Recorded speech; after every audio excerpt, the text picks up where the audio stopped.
Hello, family. How's everyone doing today? I hope everyone is doing well today. Let's talk about it. Tiffany is trying to con the judge to having a virtual court appearance and a virtual arrest.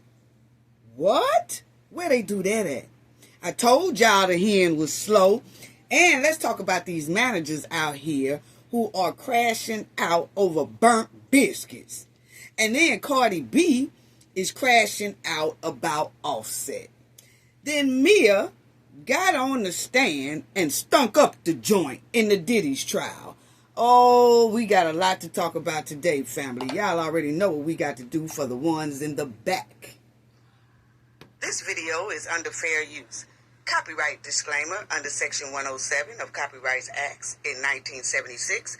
Allowance is made for fair use for purposes such as criticism, comment, news reporting, teaching, scholarship, and research. Fair use is a use permitted by copyright statute that might otherwise be infringing. Non-profit, educational, and personal use tips the balance in favor of fair use. Yes, fair use. All rights and credits go directly to its rightful owner. This video is purely for fair use, opinion, and entertainment. Enjoy. And we also want to add that everything in this video is alleged. Yes. And I want to give a shout out to everyone. Give a shout out to everyone. Our old subscribers, new subscribers, the replay game, the chat be on fire. People who leave comments in the comment section. Thank you all so much. Don't forget to hit the like and share. Please hit the like button. It's free. I promise it's free. Let's get right on down to the mud wallin' hen. Tiffany trying to con the judge so she can get a virtual court appearance this Friday. And then she also thinks she can get a virtual arrest. Where they do that at? See, Tiffany's six-figure job has ended.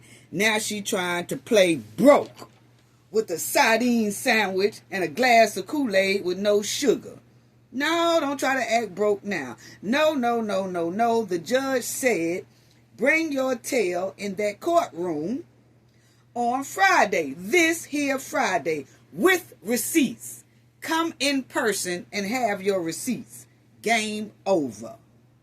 Yes, but the mud-wallin' hen most likely will not have any receipts. And we're going to talk about that. And we're going to talk about her wanting a virtual arrest. You know what? Now, shout out to Go Political. Because Go Political, he tagged me in one of his videos, or a couple of his videos. And I just want to give a shout out to him as well for always shouting out Cafe of Knowledge. But I noticed in his video, he had this right here, that someone named Courtney was writing, I guess on the Dalton Politic page or wherever, on Facebook or wherever they was at. And so this person had the nerve to say, y'all so addicted to drama with Tiff and anybody. Or y'all attending church. Now, this person here done went on and on and on and on. But basically, it's goulash, okay? So, you know, Cafe don't take time reading goulash, moulash, okay? And a bunch of bull. So, but my thing is, when he put that up there, I said, that name sure do sounds familiar. Well, I wanted to look at it because, you know, I noticed that Go Political said that he just didn't know. He don't know who the person is or whatever, but Cafe thinks she has an idea of who that person is, okay? So, let me go through this first, because I did notice that the Courtney Smith would come up a lot when I was doing Michael Smith.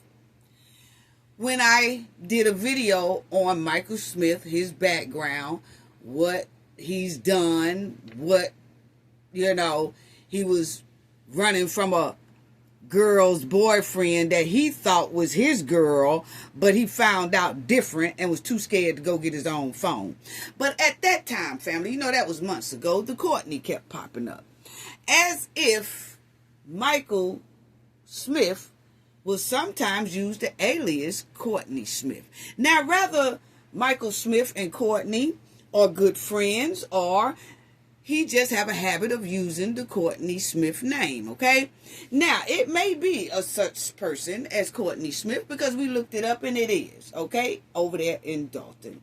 But the thing is, he has some ties to this person and he will sometimes use that person's name and it pops up. But when you look at the Courtney Smith, they don't use Michael Smith's name as much as he uses theirs.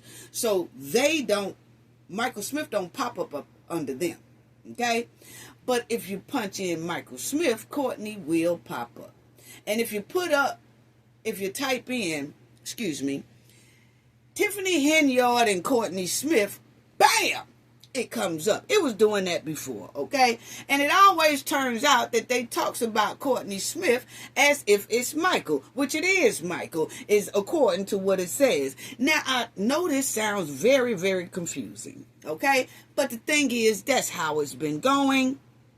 And I did say that a couple of months ago when I was going over Michael Smith, the background of Michael Smith. So, as you will see here, I did it again, just to see will it still pop up that way, and yes, it did. And so, it says Courtney Smith is linked to the hen, okay? Linked to the hen real hard. But then it says Courtney Smith is a former Dalton Village administrator who was appointed to the position by Tiffany Henyard, okay? His appointment was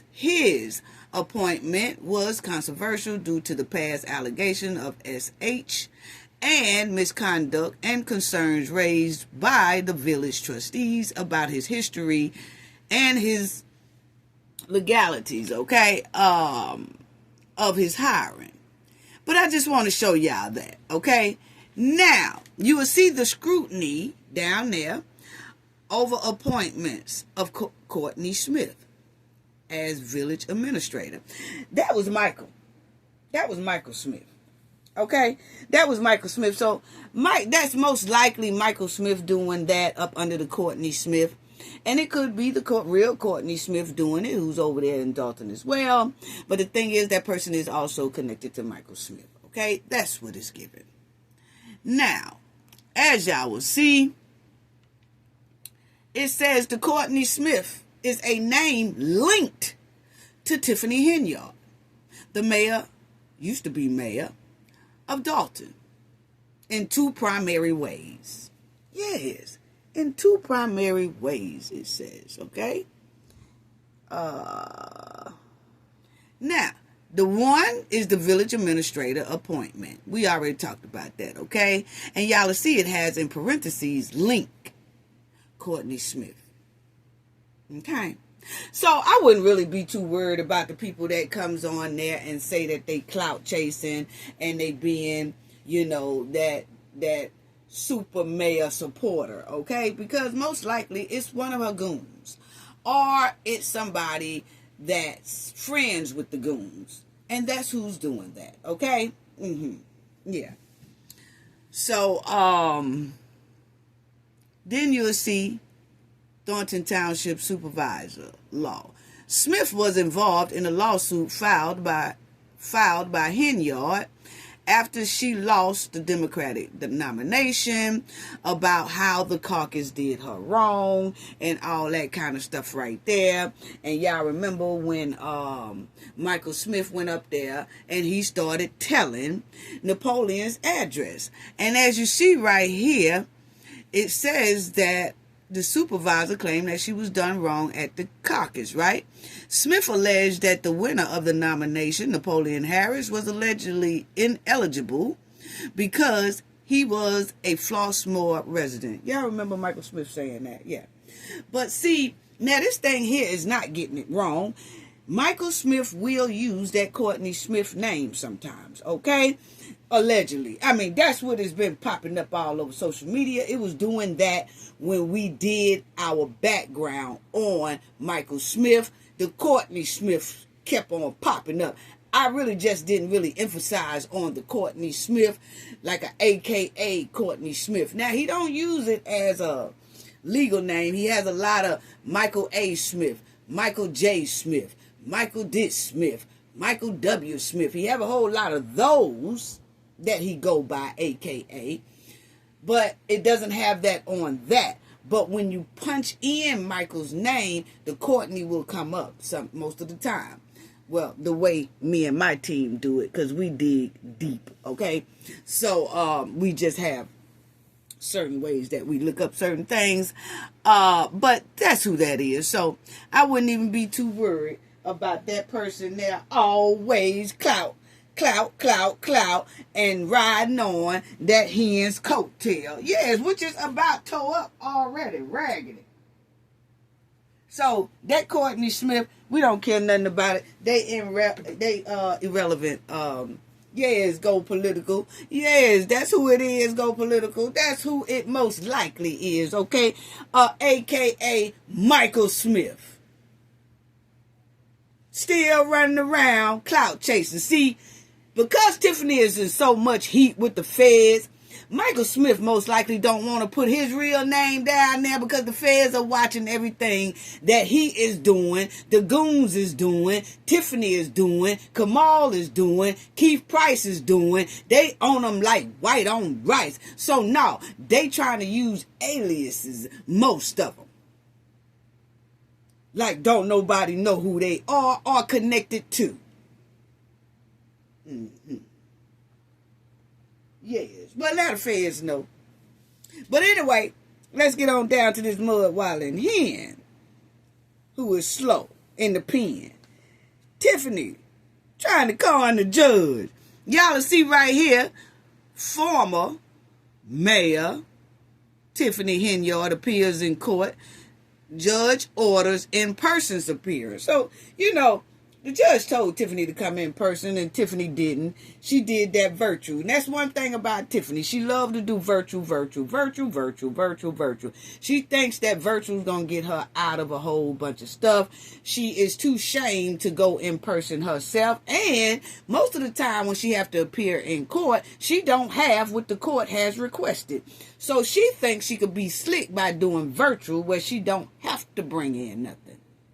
That's what she thinks. She thinks she can out-slick the judge, the feds, the courts, and everybody. That's what she think.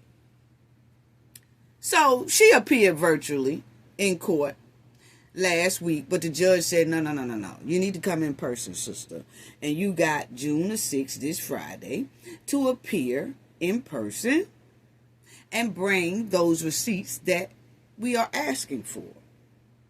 Which is not going to happen, most likely. Now, Tiffany's six-figure job has ended. Now she trying to play the broke role, like I said. That's all she doing. But see, she can't get lawyers off the backs of the township and the village anymore. So therefore, she trying to do virtual. Because she knows she really don't have legal. She can't pay for that. She can, but she don't want to. Put it that way. She wants to go off the backs and the bank of the township and the village. That's all it is. And so now she's waiting until the last minute to try to obey the courts. And she really not obeying them then. She waited to the last minute to go virtual because she heard she might get a bench warrant if she don't. But most likely she's going to put all the blame on the trustees. Because I noticed Tiffany's excuse was, I don't handle finance receipts. I've never handled that. My administration handled that. So she putting it all on her administration and the trustees. Trying to avoid a bench warrant. Tiffany thinks she is so slick. Check this out. Okay. Tiffany Henyard supposed to be due in court on Friday and could be put in jail if she fails to show up. We're going to talk about that. Henyard is due in court for failing to produce records in a lawsuit against her and the village over documents she hasn't handed over as a part of Freedom of Information Act requests. The judge previously said Henyard could be fined $1,000 a day if she doesn't give up the documents to the plaintiff, which is the watchdogs, okay? Most likely it's not going to happen. We'll talk about that. The Cook County judge previously held Henyard in contempt of court for failing to turn over records from her tenure as required by the state transparency laws. Okay. She was faced, it says told by the judge Friday, she was the face of the village but didn't handle the record. So Tiffany said she's the face. She did that with the Cancer Foundation. She loved to say that. I'm the face of the Cancer Foundation, but I ain't know nothing about it. They just used my face. So now she is telling the judge she was the face of being the mayor, but she really didn't have no duties as a mayor. She was only the face of the village. Yeah, only the face. Where they do that at? Make it make sense, family. This girl has literally sat up here and said to that judge on a virtual court, she is only, look, Henyard reportedly told the judge Friday she was the face of the village, but didn't handle no record keeping. I'm telling y'all, this girl can lie. This girl can lie so good. She sat right up there and said she is the face of being the mayor. Like, I ain't really no mayor. I'm just the face of it. You remember she said the same thing with that Cancer Foundation. She is just the face of it. But, somebody's using her face now. She couldn't tell you who using her face, but nah. I ain't, they called me the mayor, but I ain't do no duties and I ain't do no records keeping and none of that stuff. I was only the face. Now she only the face. She's not the mayor now, huh? She was never the mayor. They really didn't, she really wasn't a mayor. They was just using her face and saying she was the mayor. Make it make sense? Did anybody read through that what Tiffany sat up there and told that judge? And that's what I'm saying. This is unbelievable. You would think that, now you can't make this up. You had to see it to believe it. Just like we got word on the curve, and I would say who it is, but I know people like to retaliate. So I can't. But just like we got word on the curve, is that Tiffany really do think she is able, if they put out a bench warrant on her, she is able to do that virtually without even appearing. She thinks she can get rid of a bench warrant virtually. And I'm going to tell y'all why I feel she thinks that way. Allegedly, that's what they say, the word on the curve down there in the village. Yes. So then you'll see here, the judge ordered her to appear this Friday on the 6th, okay? But that's the excuse Tiffany gave the judge. Hey, look here, judge, I don't know why you want all these receipts from me, because I'm the face of that place. I was the face of that place. I ain't had no duties. I don't have no records. I was just the face. What? Anyway, the watchdogs sued the village of Dalton for failing to produce credit cards and other records after Henyard's administration ignored Freedom of Information Act requests in January 2024. Okay? The massive public exposure given to the defendants that has brought Illinois corruption into a national public spotlight needs to be addressed immediately to save future harm to the state's reputation. Read the Edgar County watchdog complaint. Well, honey, Tiffany and Christopher Clark, all the rest of them is stinking up the joint. Yeah, so the reputation is bad over there in that camp. So, but my thing is,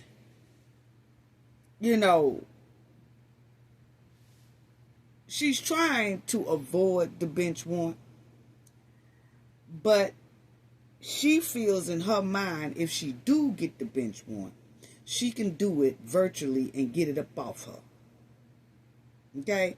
Now, the judge said for Tiffany to bring the receipts and all that stuff. That I don't think it's going to happen. And even if the judge put a bench warrant on top Tiffany's head, she still feel like she can appear virtually and plead that warrant up off her. That's how brainless she is. That is exactly how brainless Tiffany is. Because I'm going to tell y'all right now, the word on the curve is that's what Tiffany thinks. That she can get, even if they do order her a bench warrant, she can get up out that with a virtual appearance. Okay? Now, it's sad that she really do think that. But she thinks she's slick. She don't really want to appear in court, like I said. If Tiffany appeared in court in person on Friday, she will most likely ask for an extension. Basically, more empty promises so she could walk right out that courtroom. That's basically what it is. Or Tiffany will skip court Friday and play on the judge's top and don't come because she really do think she can do a virtual arrest. That even if they do put a bench warrant on her, some kind of way she could slide out of it by doing a virtual. And I'm going to tell y'all why I think Tiffany feels like that. Because I really don't think, if Tiffany comes in there, we all know she most likely will not have not one receipt. If so, it's going to be about 2-3 receipts from her bingo. And it's going to have cake. Remember Robert Hunt? Cake, $200. Cake, $400. Cake, $600. Most likely going to have cake on it. But see, Tiffany feels like this because so many judges has let her slide for so long. When they said if she don't obey, she will be held in contempt of court. We've heard that about 4 times already. And what happened, family? Nothing. They walked it back. So I can understand why Tiffany feel like, hey, ain't nothing going to be done to me. And even if they do put out this bench warrant, I'm going to do it virtually. And a lot of people are like, oh, no, she ain't going to be able to slide out this one. Let me tell y'all something.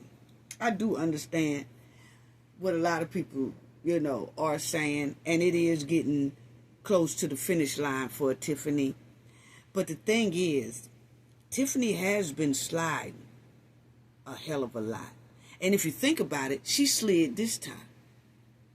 Because this judge had said if she don't appear in court the first time, she was going to be in a contempt of court. So even when Tiffany did the virtual call to this judge, saying she's only the face of being a mayor, not really a mayor, she's just the face. When she did the virtual to that judge should have then still said, baby, I didn't say nothing about a virtual court. I said you need to be inside this court today, not doing virtual. So you can hang up this virtual and get your happy ass on in this courtroom before 5 o'clock. And if not, you're going to be held in contempt of court and I'm going to put a warrant out for your arrest. They didn't.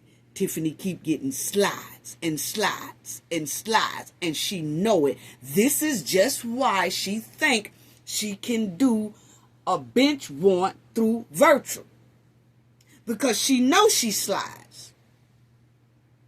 Now, for some reason, a lot of judge has walked back their promises. Example, Thaddeus, the judge. Don't hire them lawyers. Remember you told her that? She disobeyed that and hired Max and all them anyway. Remember that? Then the judge said, okay, I'll let the lady lawyer, remember the lady lawyer that used to hang with Max all the time? Her and Tiffany walked in there with them wool ass shirts and shit on. And I said, damn, they making me itch. But he still let that lady get in there. Even after he said no. He gave her 30 days. Then he told Tiffany, do not hire that police chief or that she's going to be held in contempt of court. What did she do? Hire the police chief. What did Thaddeus do? Let the police chief have 30 days. I'll wait. How soon we forget. And then, on top of that, Thaddeus said, okay, I'll give him 30 days. Instead of holding Tiffany in contempt of court, he let her have the 30 days. Remember that? Then you had the landlord judge. Remember the landlord judge was telling Tiffany, if she don't fuck up them keys or let that lady in that house or come to court, she's going to be held in contempt of court. Tiffany did that shit virtual too. Remember?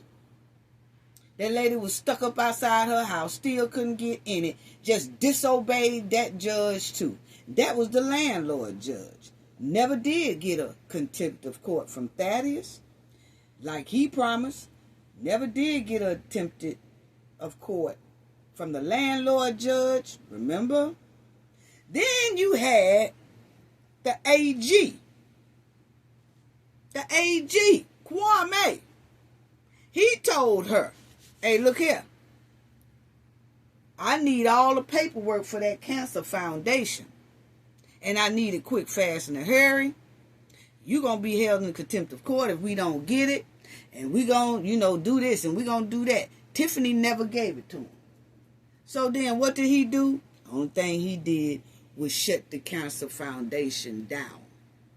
He didn't get her for contempt of court. How soon we forget. Tiffany has disobeyed all these judges. She don't care nothing about them. And they walk back everything that they promised they would do to Tiffany. So this is exactly why Tiffany feel like she could do what she want to do in this situation. Yeah. And guess what? She is no longer the mayor. See, they was giving us this excuse is, well, we really don't want to mess with her now because, she's the mayor and we don't want the taxpayers to have to foot the bill if she gets attorneys. So therefore, they was letting her slide with a whole lot. Well, what is the problem now? She is not the mayor. And guess what? She's still getting slides. Make it make sense.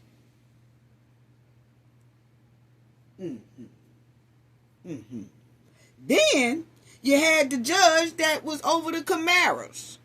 You remember their restaurant that they wanted the liquor license, that Kamal sold them the property and all that, and they wanted the liquor license, and then that judge was threatening to hold Tiffany in contempt of court if she don't give them their liquor license. She still didn't give it to them, and she still didn't get a contempt of court. Matter of fact, the judge said, well, we're just going to lay up off of her because we don't want to put the burden on the taxpayers if she tries to get a lawyer. So they fell back off that. See, they're not keeping their promises. Tiffany has disrespected and dunked all over about 4 judges and the AG. Still, no contempt of court for that hen. It was never done. The contempt of court, all of them has been dismissed. So what's really going on? Yeah, how soon we forget. So that's why I said, it's all hype by, she that. And I have gotten to the point where I said I really can't trust anything that some of the judges say over there. I'm just going off the track record that we have seen that's going on over there in the Illinois. That, they talk a good game, but ain't nothing happening. Why is that? So now you got this judge saying the same thing. Tiffany will be issued a bench warrant if she don't appear in court. You got to come in person, sister, and all that. And you have to have the receipts. Tiffany gonna walk right up in that joint with not one receipt. She gonna be telling that if she do go. Because, see, she can play with them. It's something about Tiffany that she knows she can play with them. Ain't nothing gonna happen to her. And she's going off the track record that's been going on. Most likely, Tiffany is on the phone right now, somewhere, trying to get somebody to get this judge to lay up off her. Just like the rest of them did. Do people owe Tiffany favors? I mean, I'm just asking the question. Because for some reason, my opinions, the judges will find a way to let Tiffany slide out of this. And this judge is saying the same thing. I'm only going off the trend of the previous judges in that area. Because something stinks to high sky. Because Tiffany shouldn't be getting away with all of these breaks from judges. They walked back what they said they was going to do. So when we saw that bench warrant stuff and all that, I said, okay, I'm just waiting on cuffs to be put on her. Whatever. I'm waiting on cuffs to be put on her. Yeah, we want to see Tiffany in handcuffs. We want to see Tiffany arrested. We want to see Tiffany with another mug shot. We want to see Tiffany arrested with documents. Because all this hype. Oh, she got to do this. We done did that about 4 or 5 times already in the past 2 years. And where's Tiffany at? Somewhere burning up some shit.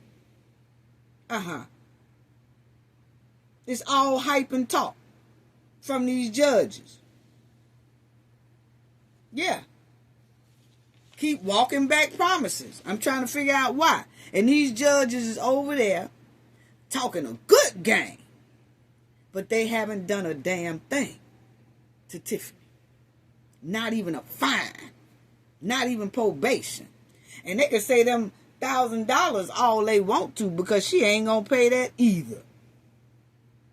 And it's given that these judges want to send a message out here to the world that they follow protocols. But then they'll fall back on their protocols. And so we like, well, damn, because we done seen it happen like 4 times already. Like I said, the landlord judge, Thaddeus. You have Thaddeus. She ain't pay him a bit of mind. Think about it now. And this judge here is saying that they want receipts. But my thing is, if Tiffany didn't give the receipts to the controller, you remember the controller asked for the receipts. And Tiffany didn't fork up the receipts to the controller. So then they stopped some of their funding in the village. And then that's when Jason and the trustees and them was saying that they're trying to fight to get their funding back because the controller was stopping it. Okay, so you got that person, the controller. Tiffany didn't fork up no receipts. Kwame asked her for receipts about that cancer foundation. She did not fork up those receipts. Miss Lori Lightfoot was doing her independent investigation, asking for receipts. She didn't do it. The landlord told Tiffany to fork up the key, let that lady in there. She didn't do it. The landlord judge, she didn't do it. Then the Camara's judge, fork up those liquor licenses, sign it over. Tiffany did not do it.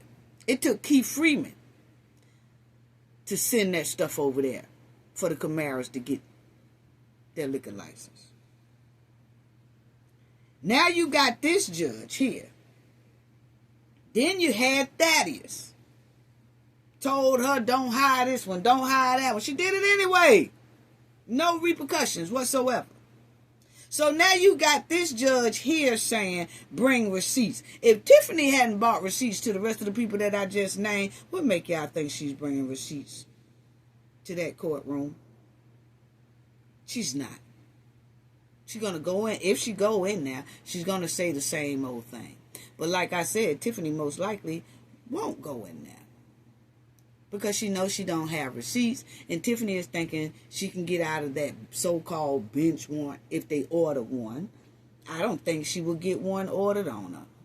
Tiffany gonna come to that courtroom, if so, and ask for an extension. Oh, I need more time, because like I told you, I'm the face. I never handled that, so you're gonna have to give me more time to try to get that information. You're gonna have to give me more time. Then Tiffany gonna get another month, then another month, then another month. Oh, I couldn't get it. Then she gonna miss it. Then she gonna try to do virtual. Then she gonna try to do another virtual. Bench warrant out. She gonna try to do a virtual because she thinks she could do it. That's the word on the curve. My opinion, the only people that's going to arrest Tiffany is going to be the feds. And that's got to start off with some type of indictment. So we're waiting on that. Because I'm going to tell you right now, most likely, it's not going to happen. It's not going to happen. It's not. And word on the curve also is that Tiffany and Kamala throwing up old pictures when they was traveling to make people think that they are here and there and here and there, and they really not. They posting kind of old pictures. You got to pay real close attention to them pictures that they'll post up as if they here and they there and they everywhere, and they actually old pictures. Pay attention to it. That's the word on the curve, is that she's throwing up old pictures basically to throw people off, because her and Kamal are basically in hiding. They trying to lay low because she knows a lot of lawsuits are coming down the pipeline, and she got to come to court a lot, so she's trying to lay low. That's why she did the little virtual here last week. Thought she could be slick on that, but they say no, appear in person. Okay, because you ever notice that Tiffany will say that she's somewhere and they'll post that they're somewhere. She'll put, oh, somebody seen Tiffany here, somebody seen Tiffany there, and then they'll put it up. See, Tiffany is very slick. She know how to out-slick people. She will have some people to do that, to make people think she's somewhere else. In all reality, she's not. She's trying to throw people off. That's the word on the curve, too. And I can't say who it is because I know that they'll be retaliated against. Yeah. Yeah. So I tell you right now, my opinion, they can those receipts, because Tiffany don't have no receipts. Allegedly, that's what it's given. I just gave y'all a list of everybody who asked for receipts or needed Tiffany to do something, and she have not done it yet.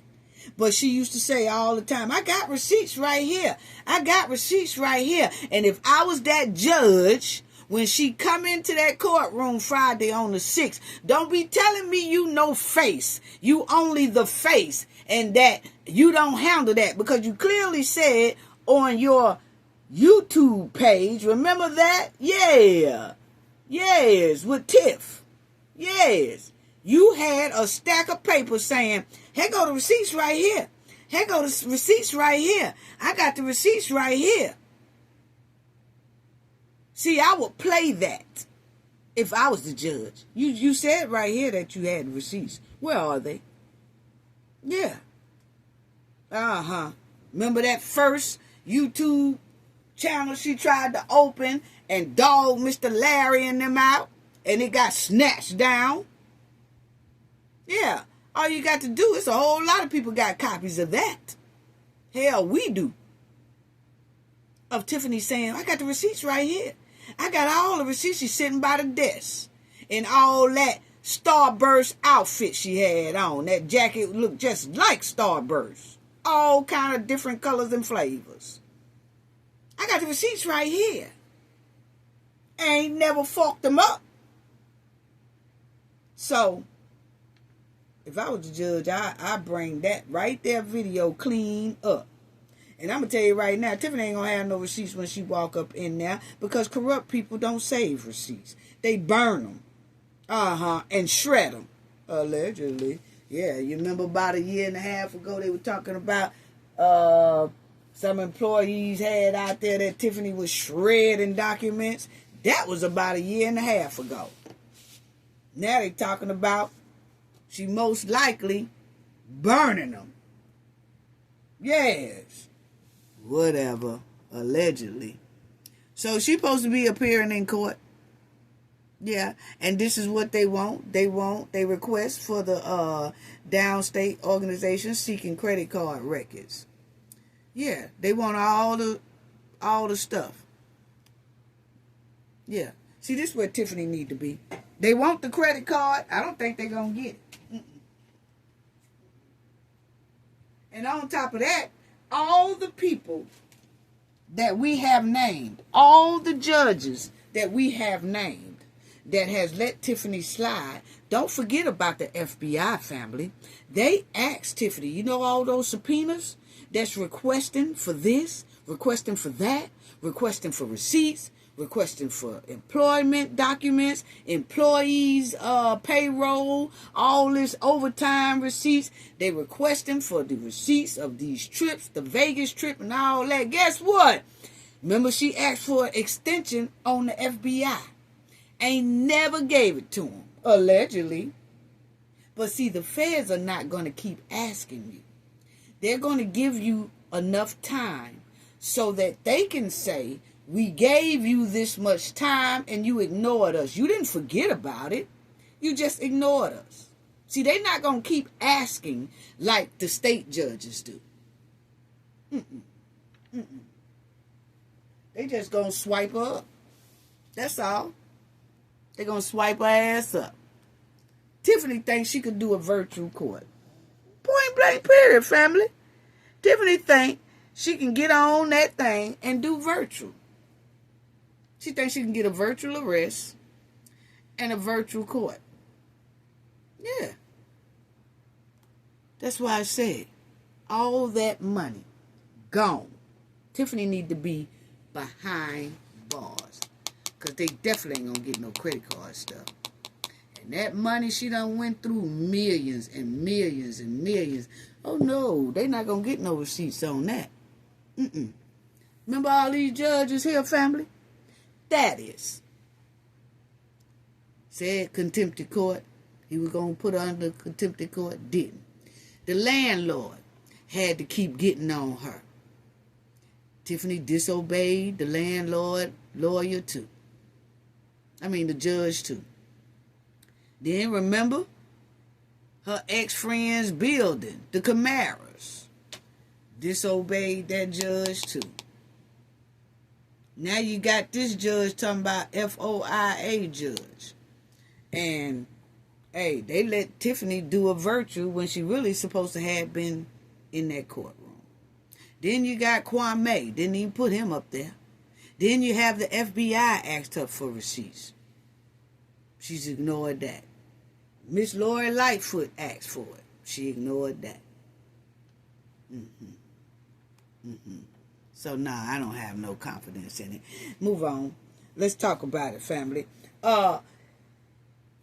this manager here at Popeyes done crashed out over burnt biscuits. Yes. I was like, what? Done piled somebody because the biscuits was burnt. One of the employees. He done piled one of the employees because the biscuits was burnt at Popeyes. Manager at Popeyes restaurant piled employees over burnt biscuits, cops say. What? Wow. Yes, the manager accused of piling a co-worker over burnt biscuits in Charlotte, North Carolina. And I said, no. The manager at Popeyes restaurant, North Carolina, is facing attempted deletion charges after piling his co-worker over burnt biscuits, cops say. Rodney Woods, 22, was arrested and charged with attempted first-degree deletion in the May 11 incident. The pow unfolded around 6 p.m. at a Popeyes restaurant in Charlotte, North Carolina. Woods and the other employee were arguing over overcooked biscuits. A customer who witnessed the pow told police.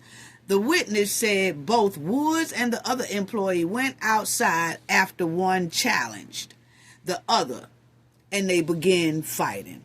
Well, it sounds like Woods got whooped. That's what it sounds. It sounds like Woods got a whooping. That's what it sounds like. And then Woods got mad and pulled out the pow and started going ham. That's what it's giving. Yeah. While the two were sparring, Woods allegedly pulled out the weapon and fired 2 rounds. Wow. Video taken from the scene shows Wood discharged the firearm twice at point-blank range, according to the court documents obtained. Both pows struck Wood's co-worker, one in the groin and one in the chest. The injuries, the injured employee, it was bad, you know. He was rushed to the hospital with life-threatening injuries, and I tried to look and see if he's still hanging on, but I didn't even see any update on it. I'm gonna keep looking again. Hope that he'll be all right. Over burnt biscuits, a person passing away over burnt biscuits, and a person doing that to a person over burnt biscuits. What's really going on? Why is people crashing out so hard? That's what I want to know. Why are they crashing out so hard around this camp? But anyway, when police arrived at the restaurant, Woods was gone. While witness told authorities he had ran away, police quickly caught him in the same shopping center. Woods claimed the co-worker he piled was also a manager, police said. He also told police that when the two stepped outside, he was punched in the face 3 times. He then allegedly fired 2 warning shots, which were not meant to, delete the dude. But my thing is, who cares that he was a manager? What, that makes it right that both of y'all managers and you pals the other one? Who cares? Say, oh, that's not just an employee, he's a manager. So, still an employee. And then he gonna say, oh, I just fired off 2 warning shots. It wasn't meant to hit him. How it wasn't meant to hit him when they say the surveillance show that you pow at point blank range 2 times. 2 times. So once you hit him the first time, why did you pull again and pow again and hit him a second time? Stop playing in our face. I'm so tired of people playing in our face. But my thing is, oh, he gonna get some time for that right there. But my thing is, he most likely will do around 10 years for burnt biscuits. What? He took Popeye's inventory serious as hell, didn't he? He must was on the borderline of losing his job because they kept wasting food around that camp. And the inventory was basically trash. Yes, they kept coming up with stuff missing, burnt, a whole bunch of waste and all that. So he must have been on the borderline. And when that other manager or that other employee burnt them biscuits, he went ham. Well, he done lost his job anyway because he looked like he going to have to do time. And I'm quite sure that Popeyes ain't rehired him after he done piled somebody. Even if he's on bond, he's not going back to work most likely. I can't see Popeyes like, oh yeah, come on back in after you done piled 1 hour employees around here. I don't think so. And the sad part is, people have to understand, why he in all this trouble and he got to do time, Popeyes ain't gonna miss him. They ain't gonna do nothing but replace his ass and forget he was ever an employee there. They're gonna keep right on making their money. And he gonna be doing about 10 years in the pen. Imagine an inmate just asking him, hey man, what you in here for? Burnt biscuits. What? Burnt biscuits? What you mean burnt biscuits, man? I'm in here for burnt biscuits. How many years you got? Oh, 10. You got 10 years for burnt biscuits? What happened? Oh, yeah. Somebody burnt up some biscuits, and I was a manager, and I piled them for burning up them biscuits. What? Now you going to get all your biscuits took up in there. Yes, you're going to get all your biscuits taken. Yes, they're going to take your biscuits up in there, baby. Yeah, you mean to tell me you piled somebody over some burnt biscuits? Child time gonna be real serious for you, because if y'all ever have biscuits and bread at child time, they taking yours. I can tell you that right now. I can tell you that right now. You'll never have no bread up in there. They're gonna snatch your bread just for the hell of it. Yeah. Now, move on. Cardi B done crashed out. What is going on? Megan Thee Stallion, she crashed out because new evidence came out on her. Allegedly, it's new evidence. That's what they say. Then you got Cardi B here a week or two later. Now she crashing out about Offset. What's really going on? What's really going on? Now, then we're going to get to Diddy. Cardi B reveals staggering 6-figure amount she spent on 3 kids' lifestyle while blasting Offset as a deadbeat dad. See, first of all, this ain't for the internet. This ain't for the internet. If Offset is not doing what he's supposed to do, that's for the court, sister.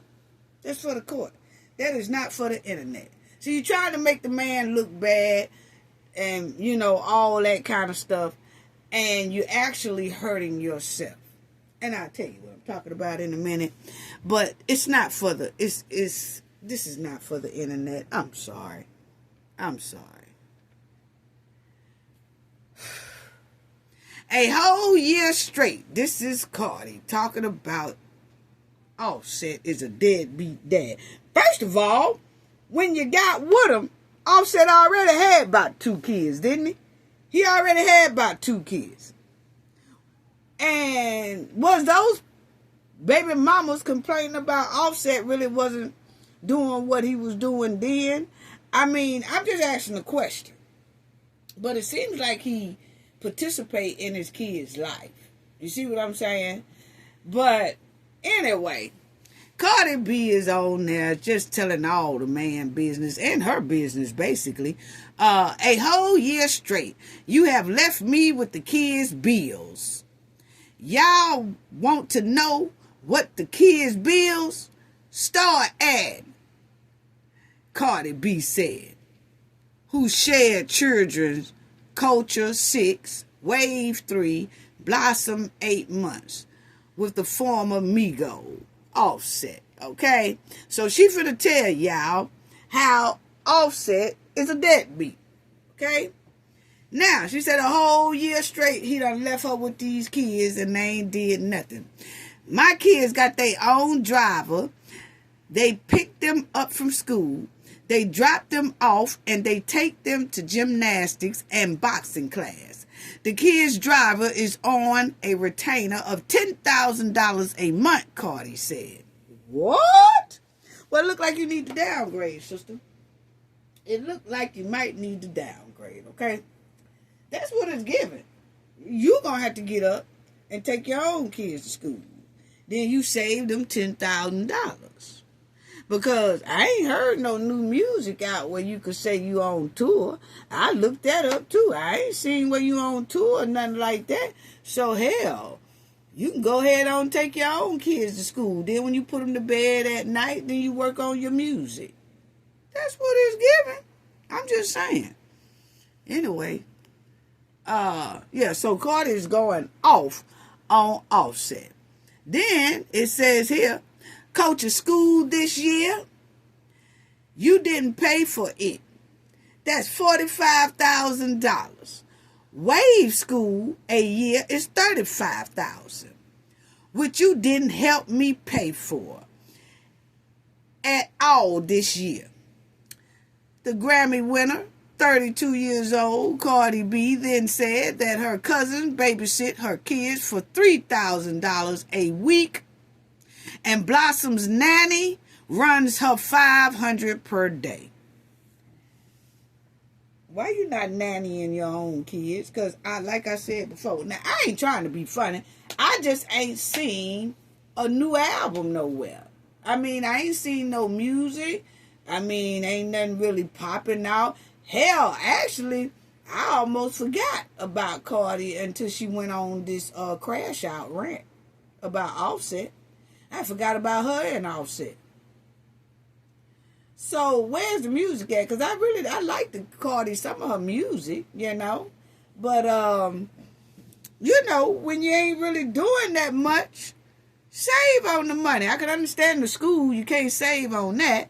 But all this here nanny, and the nanny is $500 a day, and the babysitter is $3,000 a week. Well, you babysit your own kid. What is you doing?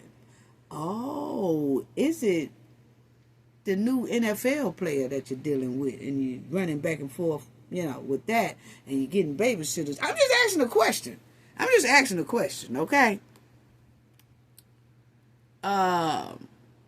Then she said, culture, piano classes, that's $300 an hour.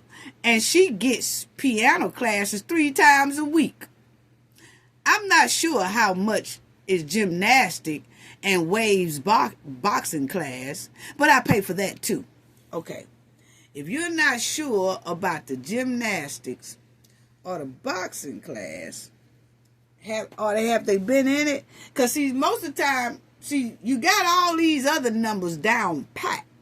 You got all of them down pat. You said $45,000 for this, $35,000 for this, $500 a day for this, $300 an hour for this, and my cousin babysit. That's about $3,000 a week. See, you got all them numbers on point, but you can't remember the gymnastics and the boxing class. So it's given that they haven't been in those 2 classes for a minute now because you forgot how much that costs. I'm just saying, I mean, that's how we normally do. Like, I could say, you know what? My kids went to such and such, they went to gymnastics, but I can't even remember how much I paid for gymnastics. I can't remember because they hadn't been in it for a minute. But if they still in it, I can remember that number like clockwork. So I'm just asking a question. You know, because the rest of the numbers was on point. So Cardi explains, adding that Offset, whose real name is Kiara, whatever, allegedly left her with that bill for a whole year. Okay. Amid their divorce. So that's her and Offset. So she said Offset is not doing what he's supposed to do. He's a deadbeat dad for a whole year now. And Offset has not participated in paying none of those bills.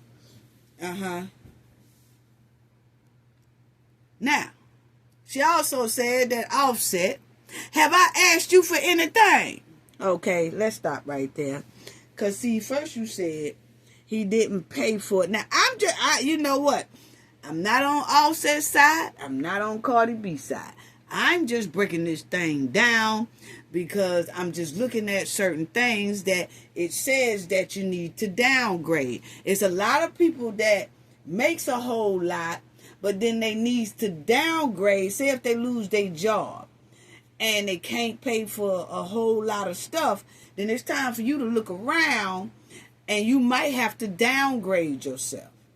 And you might have to start doing a lot of things yourself that you was paying other people to do. Because if you need that much help and you are on the internet telling people about your business, that means you might need to downgrade. And once you downgrade, you take that to court and tell the judge, hey, look here, judge, I had to downgrade my lifestyle because he didn't help out. And then you probably would have got some of that money back. But then I do remember that when they were going together, see, this is what I'm talking about throwing money away. And throwing money on unnecessary stuff. Because they was buying the kids. You can't tell nobody what to buy for their kids.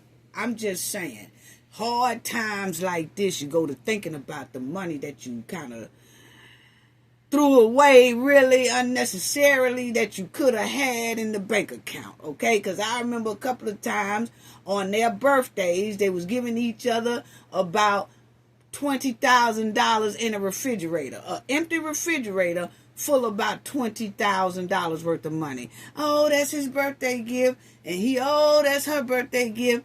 And then, the kids running around in $10,000 outfits, $5,000 outfits, and all that stuff like that. And then you say, well, did they really need $5,000 outfit on, or $2,000 outfit on? Did they really need it? I mean, it's nice, but do they really need it? We might need to think about hard times and put this stuff up, because they at a young age where that's what they supposed to do. Because a lot of this music and industry and all that stuff ain't forever. Ask Diddy. It ain't forever. Anything can pop off, jump off. Yes. And you got to be prepared for it. Yes, that's all I'm saying. That's all I'm saying. Because, see, I done seen them, I know a good 3 or 4 times, fill up a refrigerator full of money and say that's their birthday gift.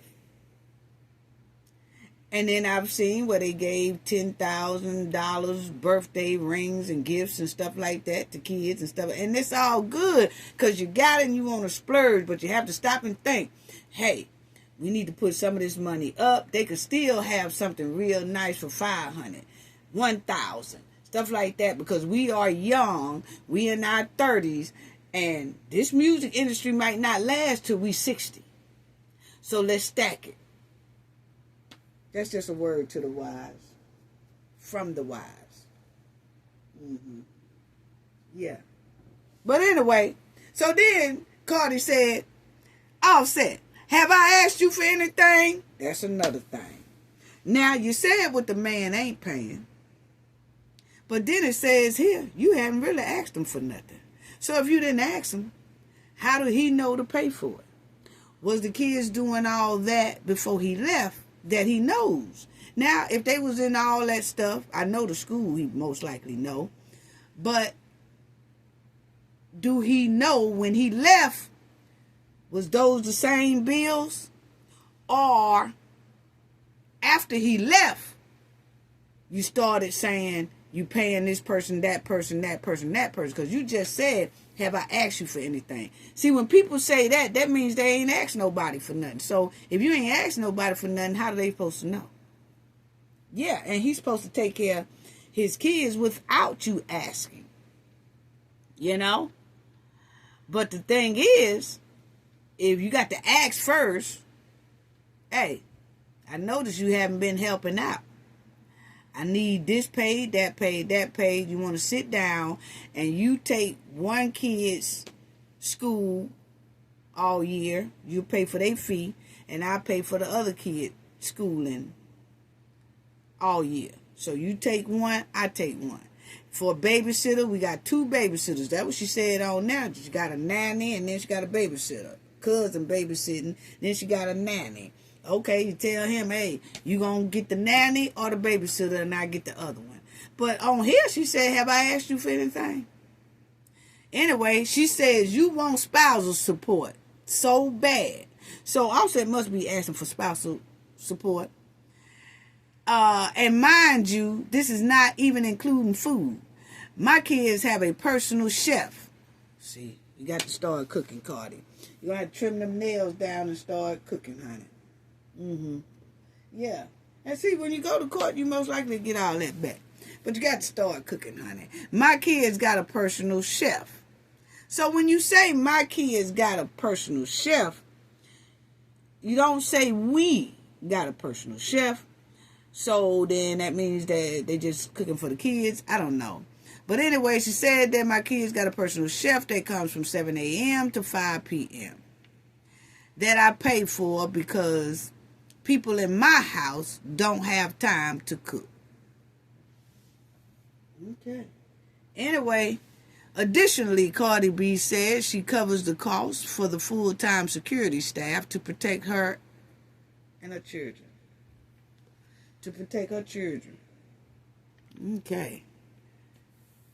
Elsewhere in Cardi B's lengthy rant, she accused Offset, 33, of being an absentee father for their kids. Now, Offset needs to get on the ball, and he needs to participate within the kids' lives, you know.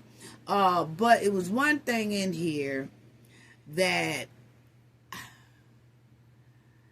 I say most likely why Offset is not spending time with the kids.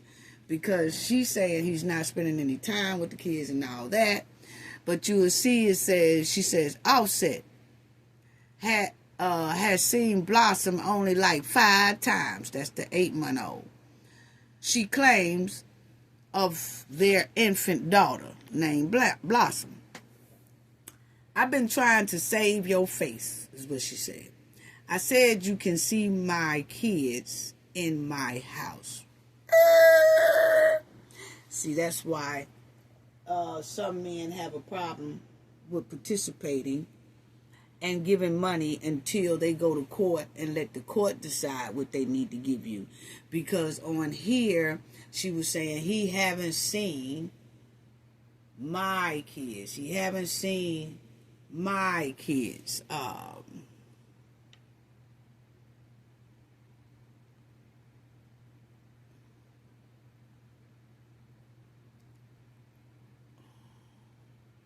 You didn't help me pay for this year, okay? She was saying, and that her cousin babysit her kids, okay? Blossom nanny runs her $500 per month, okay? And so you will see that it's a lot of her kids, my kids. My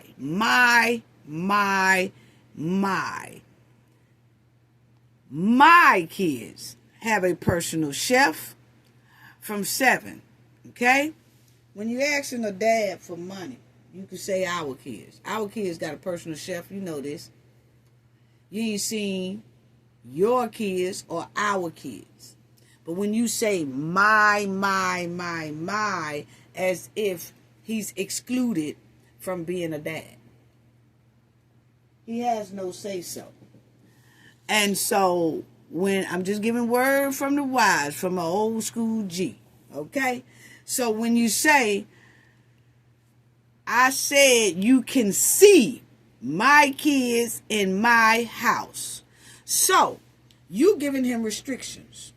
You said the only way he can see his kids is if he come to your house. How come they can't come to his?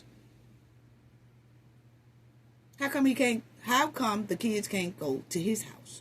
I'm just asking a question. Because he is their dad.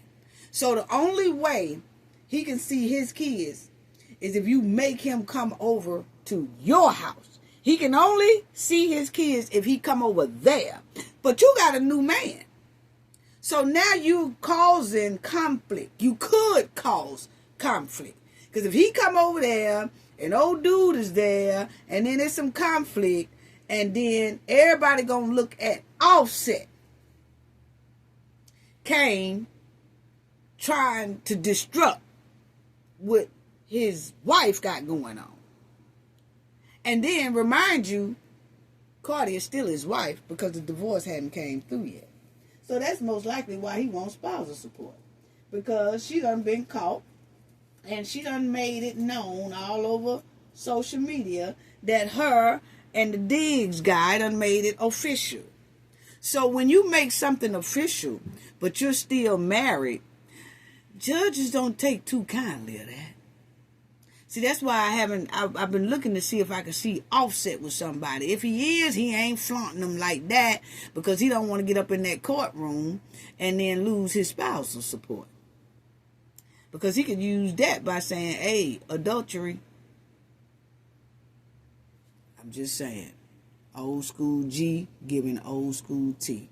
Anyway, last summer, on page 6, she filed for a divorce from the dad of 6 for the second time in nearly 7 years. So Cardi has filed for a divorce 2 times.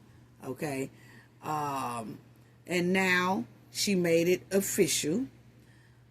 And you'll see, she says that he requests spousal support from his estranged wife. She's still his wife. The divorce ain't final yet. Who is now dating NFL star Stephon Diggs. And joint custody of their kids. Okay. Move on. I'm just, I'm just saying. Anyway, I've noticed that now that they had a court thing, I ain't seen Diddy reading the Bible since the first week, the first couple of days of his trial. When trial first started, Diddy was all up in that Bible then. Yeah. But I ain't seen them say nothing about he was reading his Bible. Boy, when this trial got the kicking and the going, Diddy ain't stuck that Bible. He ain't picked up that Bible. Not that I ain't seen nobody say nothing about it because he had it with him the first 2 days when trial first started. And I have not seen Diddy with that Bible anymore. Y'all better stop playing with that Bible, Diddy. Stop playing with that Bible now. Where is that Bible, Diddy? Anyway, this is the judge. The judge be going up in there. I just thought I'd let y'all see that. The judge be going to the courts with his headphones on and with his glasses on. Yes. And, he is presiding over the federal trial against the rapper Sean Diddy Combs. Yes. And he was the first Indian American to serve as the district judge for the Southern District of New York, with the United States Senate confirming his position in March 2023. Yes. Old judge is pretty spiffy there. Yeah. And that's Diddy mama. And she's dressing a little better. A little loud, but better. Now, check this out. Diddy's mother appeared in court and the sons and stuff like that. It usually be Al B. Sure's son and all that stuff. But y'all remember that we had left off about the girl Maya, who was Diddy's assistant, and we was talking about how Brian Steele was eating her up. Well, it came to Monday and Tuesday, Tuesday, that they was just, Brian Steele kept on just poking holes in her till, she was feeling bad. But we was talking about how she did a lot of different things. Like, she was grilled by Diddy's lawyer, put it that way, by Steele. He gonna do that, okay? But with all her messages about I love you, you the number one man, thank you for being you, Diddy's so fine, he's so fine that she want to throw her own panties at Diddy, okay? Because Diddy is so fine. What? There is nothing fine about no man going upside a female's head. I'm sorry. And she said that she done seen it so many times that he did it to Cassie and that he did it to her. Remember they tried to run Cassie into the bedroom, but Diddy bust up in there, and she said that Diddy had did some awful things to Cassie, and then told her and the stylist that he was gonna send Cassie to a plastic surgeon. Okay, anytime females see a man doing all that to a woman, it ain't nothing fine about that ninja. Nothing. All that go clean out the door. We don't think those type of men are fine at all. We don't even feel like we want to throw our panties at them.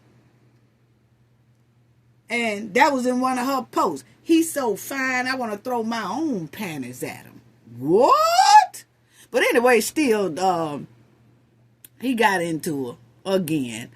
And as we know who Brian Steele is, he's the popular defense attorney who has risen to fame in the hip-hop world. We'll pick up where he left off Friday with the cross-examination of Mia, or whatever. Okay? Former assistants of Diddy Cohn. So that's what she going by. Mia. And still was on her, y'all. He was on her. And we know that he was in the Young Thug case, in Young Thug's racketeering charges in Atlanta. He also defended NBA stars, and Drake recently titled a track after the attorney. Steele spent most of Friday trying to paint the relationship between Maya and Combs as mutual, affectionate. Okay? Let me do this. Now, Brian Steele is asking Maya why she didn't accuse Combs of SA doing mediation after she was fired from Combs' empire.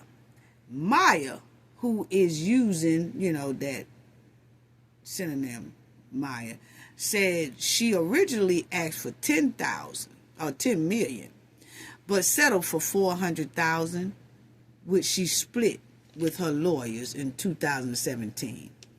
At the time of her dismissal, Mia, you can say Mia or Maya, said that she was not aware of the SA could be a settlement.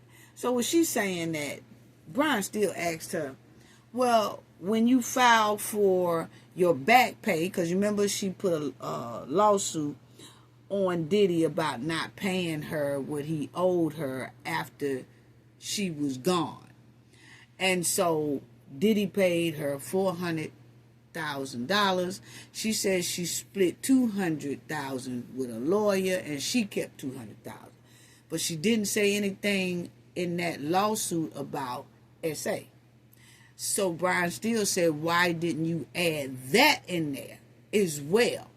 And she said, well, she said the Me Too movement was launched in 2017 and gained widespread public attention in 2018 when Harvey Weinstein was arrested. So what she's saying is she didn't do it because the Me Too movement wasn't out.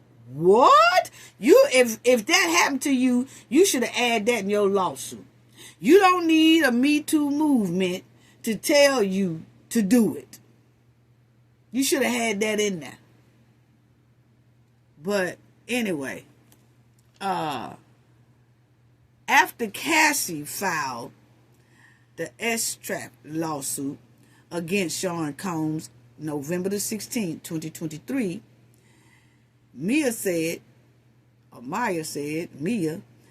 that she still didn't tell her friends about her own experience with Combs.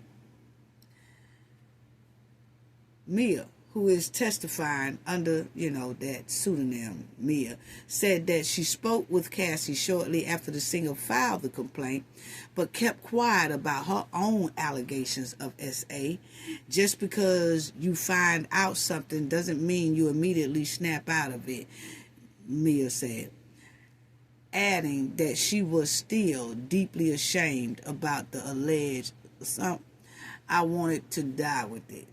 Okay, so she didn't really start saying anything she waited till Cassie got the money from Diddy. And then that's when she started talking about it. Because like they said, Mia did not make her allegations of SA known to prosecutors until June 2024. So she never said anything about it until June 2024. That is 7 months after Cassie lawsuit went viral, said Brian Steele during his cross-examination of the former Sean Combs employee, who is testifying under Mia. Why did it take 7 or 8 months for you to tell the United States Attorney's Office that Mr. Combs supposedly SA'd you? Steele said. Mia has said that she has not received significant guidance from her legal team. There you go again. See, every time they get caught in some stuff, they go to blaming their legal team. Well, my legal team didn't tell me I could do that. You know, my legal team didn't tell me that I could get something out of it. So my legal team didn't tell me to add that in there. See, when you done been, somebody done forced themselves on you, and you already putting down a lawsuit about they owe you money, and they owe you back pay of money, I would add that, and he SA'd me as well. Okay? But she didn't. She never mentioned none of that until 2024, is what Steele is saying. So then Steele said money grab is the phrase that Sean Combs' defense lawyer used repeatedly. He kept saying that to discredit her. He kept on saying money grab, money grab, money grab. He views these lawsuits as a money grab. His lawyer had previously said, arguing that Combs' accusers are trying to extort him for a quick payday. Okay, so he kept saying money grab, money grab, money grab. And then finally, he went on and said if she was joining the Me Too money grab against Sean Combs, okay? And the prosecutors objected to that. Like, objection, no, you can't be saying all that. And, you know, Steele gonna do that. He have no sympathy for you. You might as well just get ready for it. He's there to protect his client, and he's not, you know, to talk up for his client, rather. So he gonna go there. He gonna go there. And if he feel like it's some holes in there, he gonna say it. He didn't do Cassie like that, you know, because of her situation, but everybody else, they done drilled. Remember, they drilled the Dawn. She stunk up the joint. Then it says, the line of questioning have been continuously. Defense attorney Brian Steele has around 10 objections sustained against him in just as many as a few minutes, okay? So he been going off. And the judge told him, say, hey, look here. Well, the prosecutor said, Judge, you can't let him talk to her like that because that's borderline harassment. And that's Steele right there. And that's Diddy over here. And that's Mia over there with her head down. She kept her head down. Would never lift her head up. Just kept her head down, you know. And she's supposed to have been a promoter. And I'm like, if you're a promoter does a lot of speaking, engaging with people. But when you get on the stand, you got your head down. And they always say you can't look a person in the eye, something wrong, you know. She just would never look nobody in the eye. She kept her head down and let her hair fall over her eyes so that you couldn't see her. But anyway, Steele is gonna do that. He really is. So the prosecutor was telling the judge that, look, this is borderline harassment, what he's doing, and we don't feel like it's right. So the judge said he's going to keep his eye on Steele, and that if he have to, he going to block some of Steele's questions. So Steele is like, hey, I'm just asking her what she posted and what is given, basically, okay?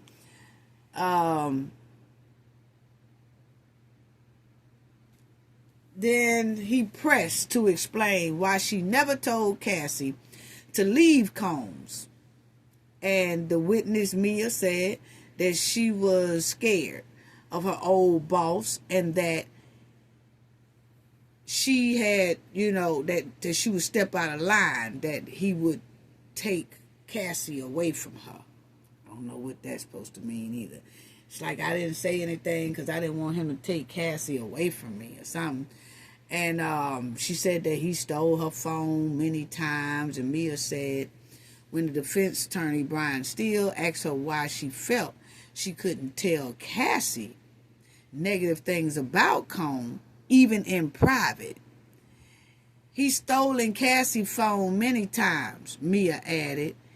He put tracking device on her car. That still don't answer the question. Why didn't you tell Cassie in private? Hey, look here, check this out.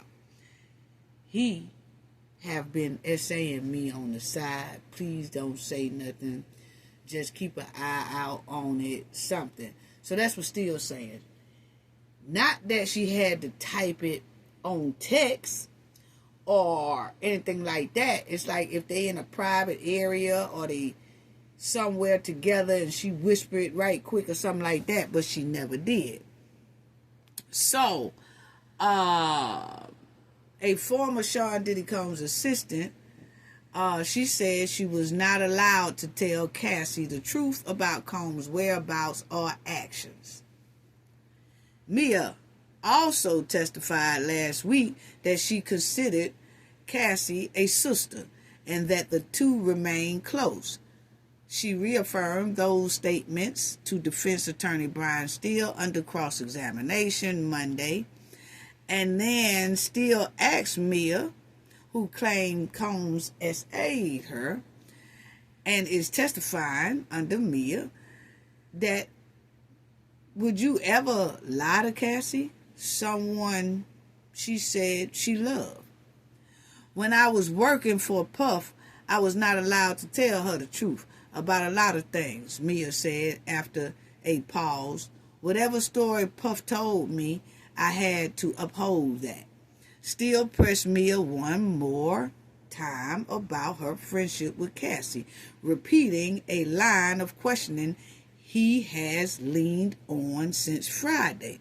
Steele asked whether Mia ever told Cassie that the person she was in love with had SA'd her. Not in the way I wish I could have. I don't know what Mia mean by that, but Mia was thinking up the joint.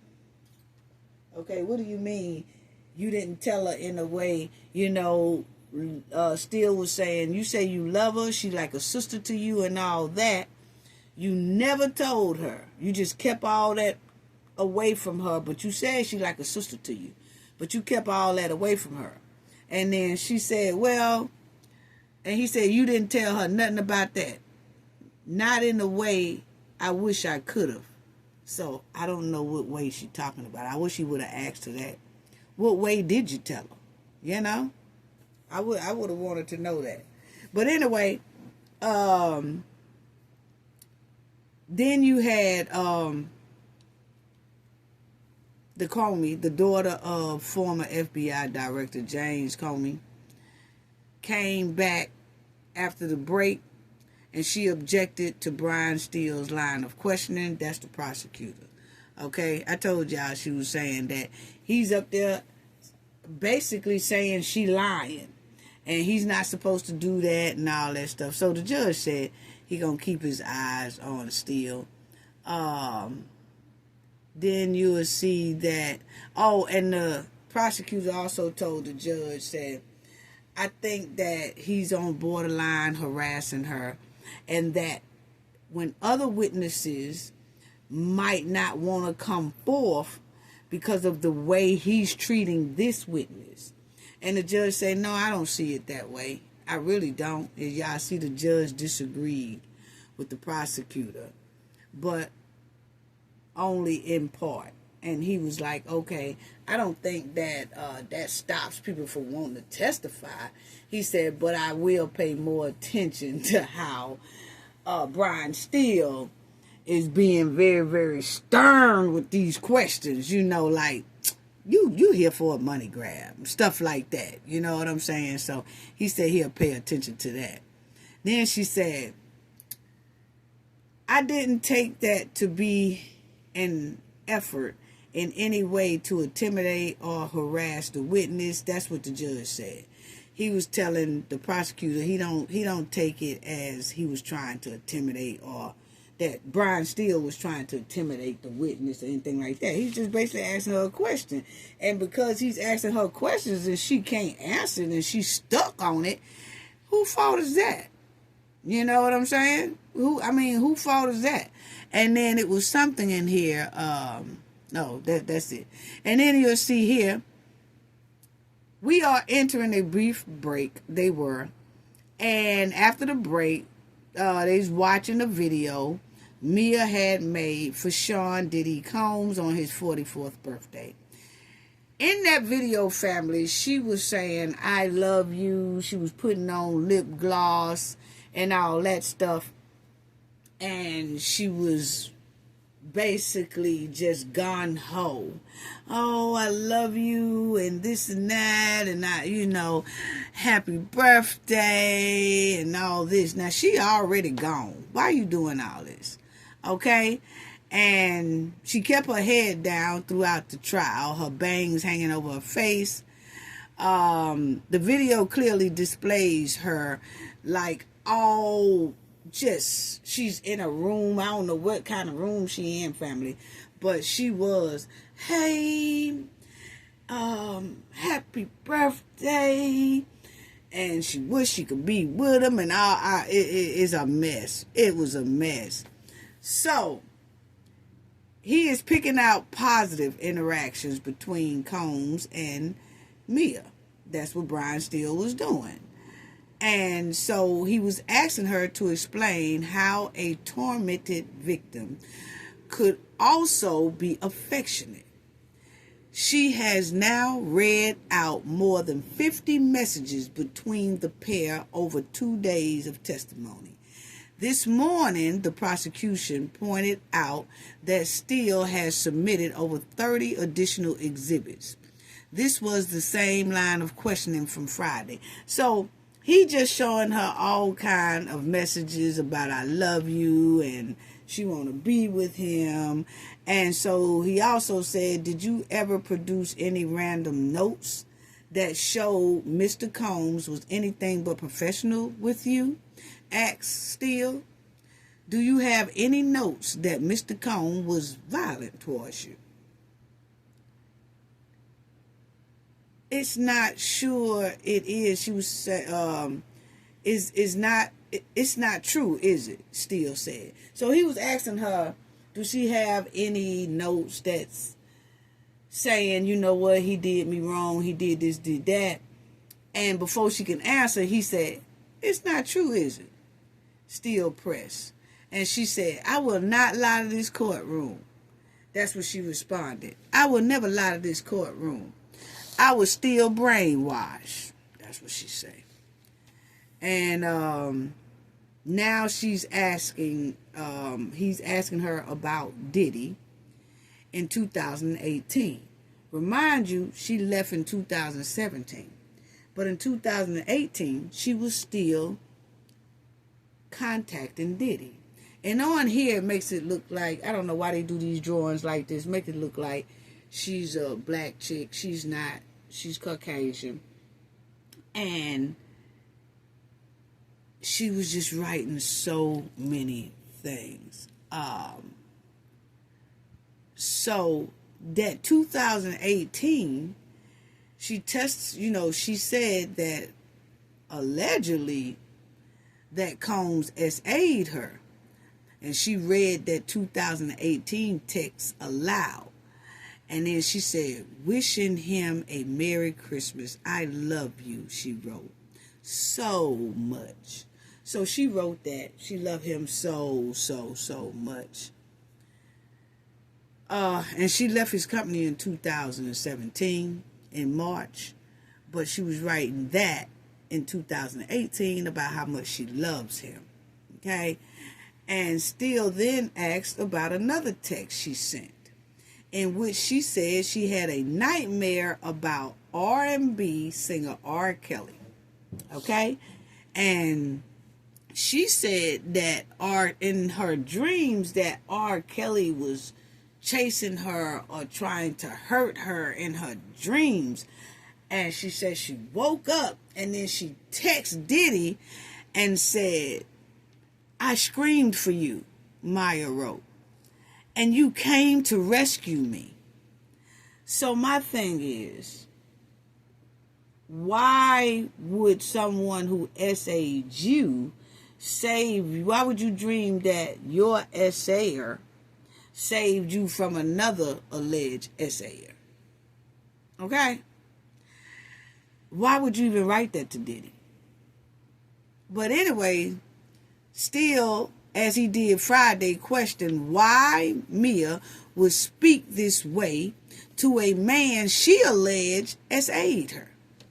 Mia said that at the time, she was still psychologically enthralled to Combs, and that even though Combs was her tormentor, he was also for years her protector. What? See, women know what I'm talking about. The men, I don't know if the men know or not, but men, if a woman has did you bad for so long and did bad things to you, it's no way you look at that woman as your protector. Actually, you look at that person as your enemy and your violator, you know? And same way with women, okay? We don't never look at a person who has hurt us that badly as a protector. Unless we tell the tale about what they did to us. I'm just saying. I mean, that's what that's what they pointing out here. You know? That's what the defense is pointing out. You know. Because she's saying that she just up and wrote Diddy, "You was my savior." It's like she just constantly, and that's not his girl. That was just his assistant. So it is given that they had some secret hank-pank, and that she was really digging him and probably was hoping that he left Cassie. It's probably why she didn't tell Cassie. Is because she was hoping that she's saying Cassie was like a sister to me or whatever. But the way we see things was happening in the background between her and Diddy, she say it's essay. Okay? That's what she say allegedly. I'm not going to say she lying, but I'm going to say her story is not fitting what she's saying. Put it that way. Okay? There's a lot of holes in there. It's just a lot of holes in there. You know? And then Diddy's lawyer was trying to bring in evidence of Mia in a swimsuit. They plan on objecting to it. Because, like I told y'all before in the last video, they were showing things about her throwing her legs up on Diddy and she bagged up on his thing. He really not hugging her. She's doing all the hugging. She's doing all the loving. She's doing all the... And a lot of these things she was posting on her personal Facebook page, okay? She was saying she's his personal assistant and she is his promoter. She promotes things. But if you look at it, on the Bad Boys page that she should have been promoting things on, she wasn't doing that. She was doing most of it on her personal page as if she wanted people to see her and Diddy in this type of way together, as if she's sending off hints to people that basically they fooling around behind people's back or they got some type of secret thing going on. Because she always posted kind of "I love yous. You my number one man. You give birth to my dreams. You say..." Now on the text she put out "you save me" and all that stuff.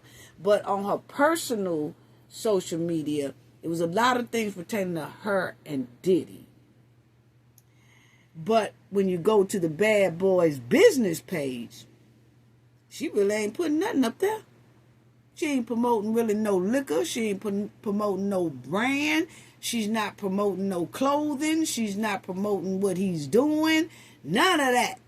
It's all on her personal page. And you got to think about it. We don't know her. You know, and Diddy fans don't know her like that to go to her page and see what's going on with her and Diddy. Most of Diddy fans and his sponsors and all them are going to go to Bad Boy's website or social media to see what's kicking and popping over there. Well, if ain't nothing posted over there, then they just feel ain't nothing going on. But in all reality, she posting all of it on her personal stuff.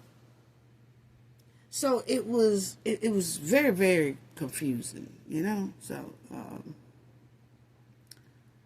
and the judge had dismissed for lunch, and we almost through, family. But I'm just giving all that right there.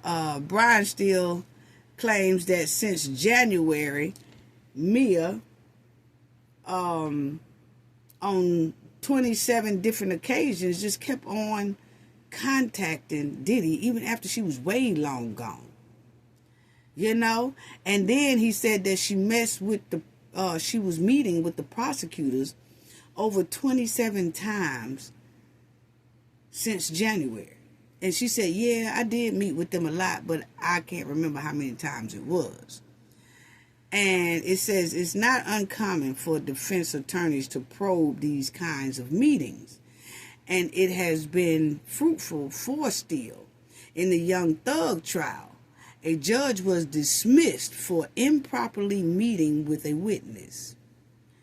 Though these types of discovery instances are incredibly rare. So, what Steele was asking her is, you met with the prosecutors 27 times. And then during this trial, when Steele kept poking holes in her story, when they take a break, she would meet with the prosecutors again.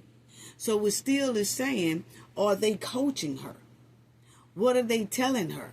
And then they gave her some type of stack of papers for her to look over, as if this is what you said, so remember this, you know. So the defense is trying to say, I believe they coaching her, or why is she still meeting with them when she shouldn't have to meet with nobody and remind her of what she said if she's telling the truth. Allegedly, that's how they was putting it, family, okay? And so Steele did get Young Thug a mistrial by that judge in the Young Thug case, meeting with witnesses when he wasn't supposed to. So in this case, Brian Steele keep bringing up about how many times Mia keep meeting with the prosecutor, even during this trial. Every time they take a break, she runs to the prosecutors, and then they'll go behind a closed door, or they'll give her some papers, or she'll talk to him, or something like that, as if she's trying to get somebody to coach her on what to say, how to say, or what to do, and stuff like that. And it shouldn't be like that. But that's what Steele look like he's trying to point at. And he also said that Mia sent in December 2016, after she learned Revolt Films and Sean Diddy Combs' business was about to go out of business, he was finna shut it down, that Mia posted again, she said her life was over. You know, like, if somebody had did something to you, like S.A., you wouldn't even say your life is over. You'd be like, boy, I'm so glad this thing here is over with, because I tell you one thing, I don't have to deal with that no more. But she's not. She's putting it like, oh, man, my life is over now that his business is stopped and I can't work with him, okay? So you'll see it says, my entire world was being ripped away from me immediately. Maya testified today. Mia, whatever.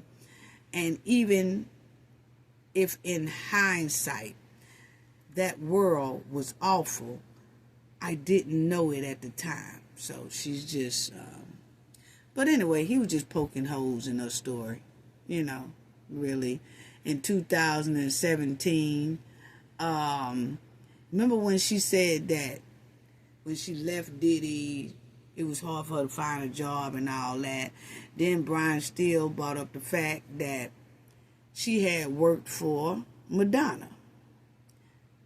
You know, she testified that she worked for the music icon, social activist Madonna for about 8 months after she stopped working for Diddy. And then that's when she said she didn't think that Combs had blacklisted her at that time.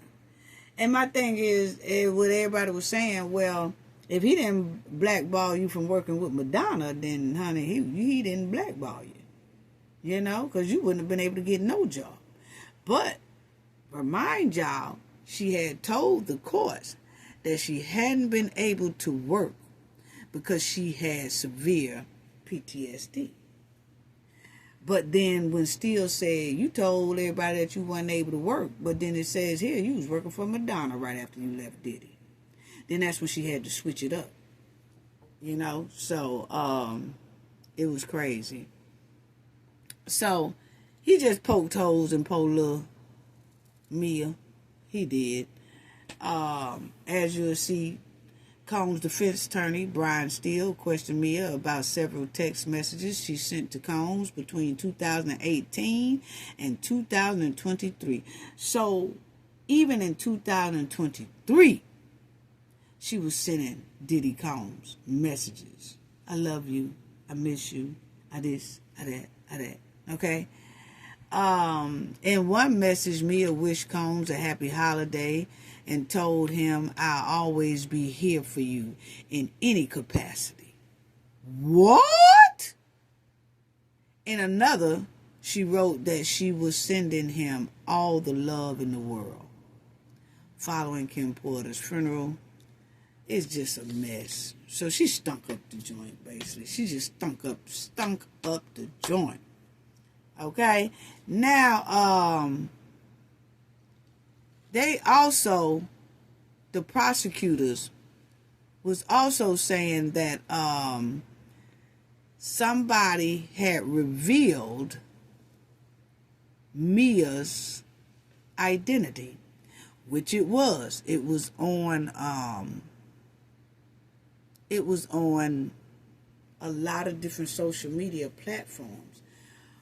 When Steele asked her about that birthday post she did, and they played the birthday post in court, it was a lot of people say they remembered the birthday post. And they went looking for that birthday post that she did.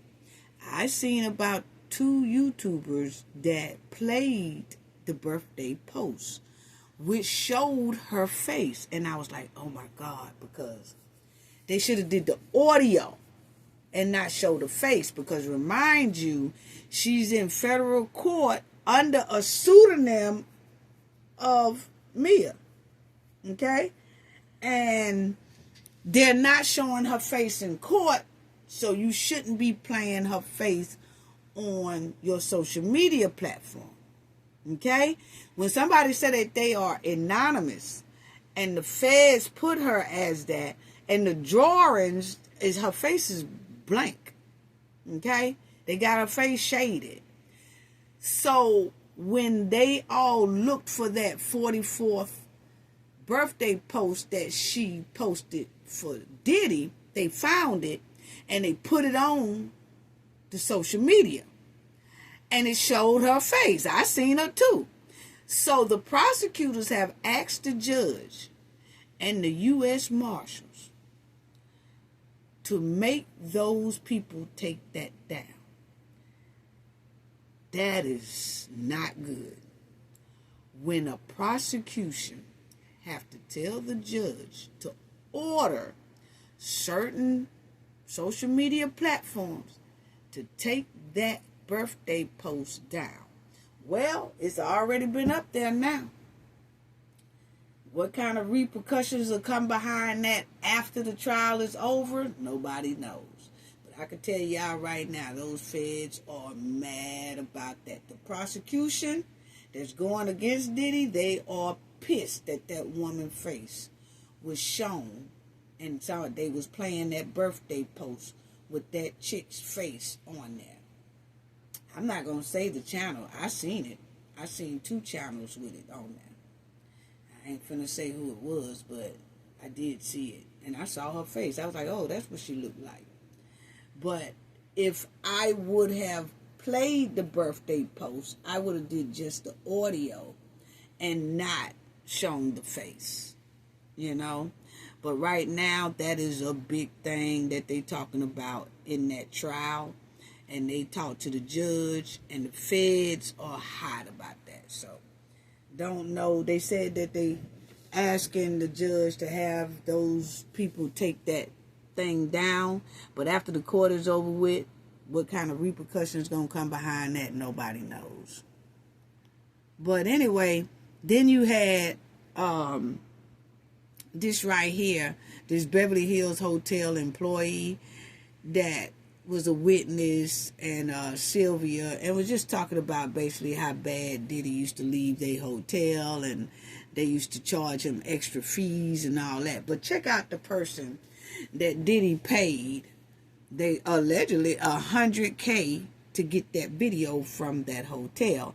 And remember when I had that live that time, and I had a caller, and then they were saying about the hotel footage, and I said, hey, let me tell y'all something. When Diddy got that hotel footage, believe you me, that there was another footage. You got to understand that that hotel has a corporate. Even though they gave Diddy the video from that hotel, corporate still had a copy. Yes, because corporate could tap into their business and get, like, they could pull financial reports from their computers. They could pull a lot of stuff. And like I said, I used to be up in corporate, and I used to look at surveillance cameras in like 8, 9 different stores. Now those stores, they have their own surveillance in the store, but it's still connected to our corporate office. So we could see everything going on in that store. So even if their store camera went out, ours in corporate would go out too, but we would call them and say, why is y'all cameras out?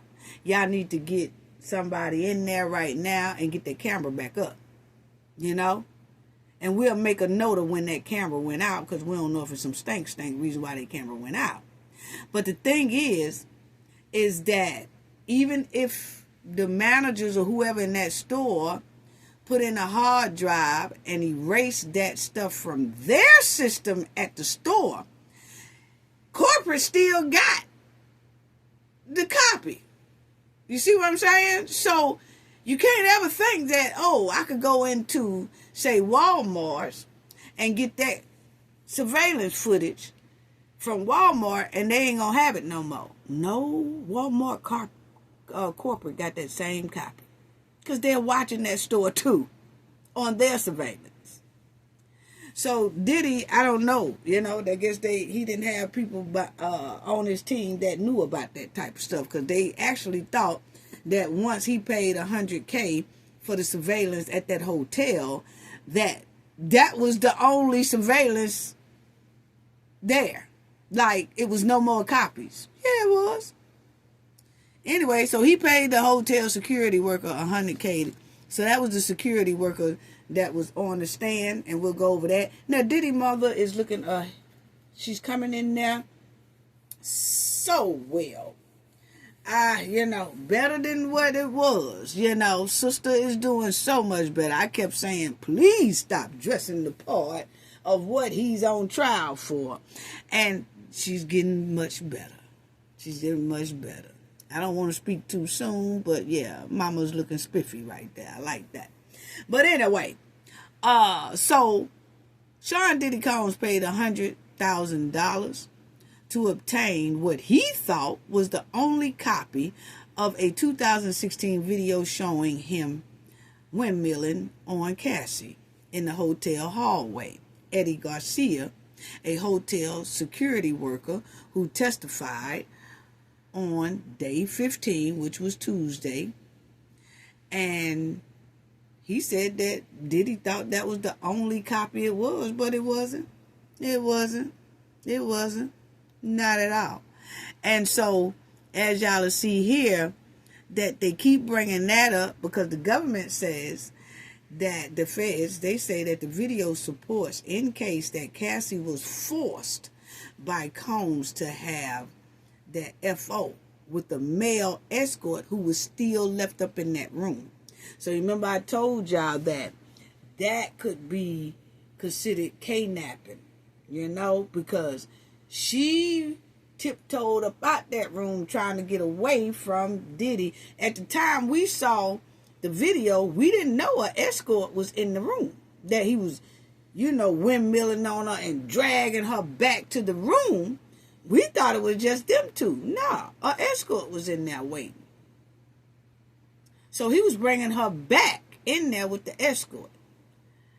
And that's considered kidnapping. And then you paying a escort, which is now considered P-tuition, you know. And then you dragging her back in there, kind of forcing her to do these acts, you know. Because she was leaving for some reason. She didn't want to do it. Okay? But he drug her back up in there. Okay, so the hotel dude, he said that the security worker, Eddie Garcia, said that Christina, that KK, Diddy's right-hand girl, who I showed y'all a picture of, I said, is she going to get on the stand? Because she done did a lot of stank. Did she get immunity too? I don't know. I'm just asking. But anyway, she is the one who first asked for the video in a phone call and was told she couldn't have it, that she going to need a subpoena. She going to have to subpoena that video. When the Combs executive arrived at the hotel lobby, Garcia testified she inquired again if there was a way she could see it so Combs staff could know what they were dealing with. Garcia said he apologized to the old KK and insisted again that she needs a subpoena, but gave her a brief description of the footage, and he said it's bad. Okay, so old KK done called the hotel, tried to get the footage, couldn't get it. She went down there, talked to the security guard. They still told her, you got to get a subpoena. We can't give it to you. So she said, I just want to see it so I can see how bad it look. He said, it's bad. It's real bad. We seen it. It's terrible. So then, because she couldn't get it, she goes back and tell Diddy, and then Diddy starts calling. So Garcia said Diddy first called him on the hotel security line after the windmilling, you know, all that stuff on Cassie, okay? And he told the security guard, yeah, you know, I was drunk, and you know, things happen between a man and a woman when they drunk. I'm gonna need that footage, right? So he said he kept telling Diddy, I'm not gonna be able to do it. Then he said the next time Diddy called on his personal cell phone. How did Diddy get his personal cell phone? Don't know.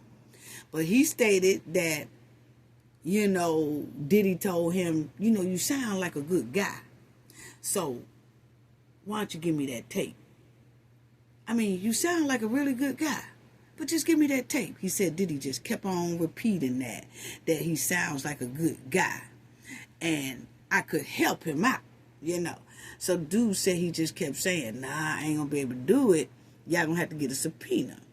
Then he said that Combs was saying, I need access to that video. I need it. So then he said he reached back to Combs after he talked to his boss, and his boss said, well, we'll give it to him for $50,000. And said, Combs said, I'll give y'all $100,000. Okay? And so then Eddie Garcia said that Diddy started calling him, oh, my angel. My angel. That's what I'm talking about. Okay? So they said that they took the surveillance thing and all that stuff and, you know, snatched it, gave it to Diddy. And he said that Diddy was smiling and excited. and just looked happy, Garcia said, who added that his own voice kept cracking with anxiety. You know, like Diddy was so happy. He said he personally handed a thumb drive of the video to Combs, assuring him it was the only copy. Now, see, he know he was lying to Diddy then because he know corporate had another copy. And then most likely they had another copy. And it proves that somebody had another copy because they gave it to CNN and CNN played it. After Diddy thought he had the original and only copy. Okay? So, then Eddie Garcia met with Sean Combs to sell him surveillance footage of Combs wailing on Cassie. The security officer testified. He told Combs he worried about the police come looking for that footage if Cassie go and tell them about what happened. So Combs assured him, you ain't got to worry about Cassie telling nothing. She want to get rid of that video just as well as I do. So he said, Garcia said on the stand, that Diddy got a woman on the phone that sounded like Cassie. And Cassie said, hey, look here, I got a movie coming out and all that. We don't need that video to come out. So, yes, we want to get rid of it. You ain't got to worry about me telling nothing. Just give us the tape. So he said, after he heard Cassie said that, he knew that it was okay to do so. So that's what they did.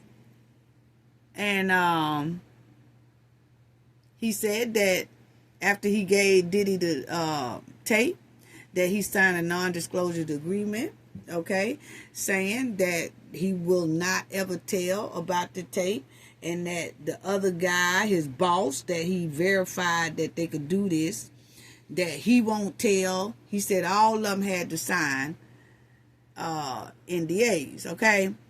And then he said Combs also had him text photos of his driver's license as well as ID for his boss and another security guard, because those three knew about this tape existing.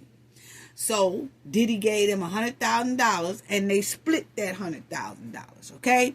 But after they signed the NDA for Diddy, then Diddy got copies of their IDs, driver license and IDs, okay? Y'all know what that means. But the thing is, you know, if you look at it, the prosecution is trying to do the racketeering, because you got to look at, they tampered with a business, a hotel business surveillance, paid them off, then took pictures and copies of their IDs, you know, just for insurance, you know. Yeah. And so they was doing all this, which is messed up. Okay? But anyway, so he said that's what happened. And he said that Diddy gave them that money in a paper bag. And then Diddy had a counting machine with him in a brown paper bag, and they counted it, and it was $100,000. And he said he said that Diddy told him, he said when Diddy handed him the money, Diddy warned him not to make any big purchases, because you know that would alert the IRS and things like that. So Diddy gave them that $100,000, and he said, hey, look here, don't y'all make no big purchases. Like, if you want to buy a car and the car is like 40 grand, just put down on the car and pay it off probably about a year, and then drop the other on it. But don't do it all at one time, because it's going to cause attention with the IRS and things like that. And y'all only make $10 an hour. They said, the security guard said they only made $10 an hour. So that's why they grabbed that $100,000 quick. So the security guard said that he testified he gave $50,000 of the money to his supervisor. That was his boss. That was the one who authorized. So I guess the boss said, hey, I'll go along with this as long as y'all give me about 50 grand. Okay, so he gave his boss $50,000. Then he said he gave that other security guard $20,000. And then he said he kept $30,000 for himself to buy a used car. Okay? So, a hot mess. And that KK, she just keep coming up, Christina. She keep coming up. But she was originally, trying to, she was the one originally really trying to get that tape. And then when it wasn't working for her, that's when she told Diddy, and then Diddy handled it on his own. Okay? Now, this guy right here, I really don't have to talk about him. The, Derek Ferguson, he was Diddy's chief financial officer in 1998, and he stayed with Diddy for 19 years. Yep. Which lasted until 2012. So he stayed with Diddy for a long time. But basically his testimony was about how they did their paperwork. And he said that is another thing that I was like, because he said that when they did their financial paperwork, they would try to separate Diddy's personal stuff from his business stuff on paper, which it shouldn't have been like that. Diddy should have had them people just focusing on business paperwork, financial paperwork. Then what he does on his own and what he spends, he should have had his personal accountants to do that for him. That don't work with the company or nothing. Just work with his personal expenditures. Okay? Not the company handles his personal spending and his business spending, because then you are mixing the two together, because the same people are doing it inside of that office, which they shouldn't be handling his personal expenses, only the business expenses. See what I'm saying? That's just like they do that all the time. Like in corporate, you have that accounting and HR and all that. They handle everything business. But if that person has a personal life that they live lavish like that, they need to have them a personal accountant, a personal person that deals with strictly what they spend personally out of his own. Like he's supposed to have two separate bank accounts. Don't be digging everything out of the business account and then using it for personal. Supposed to have two separate accounts.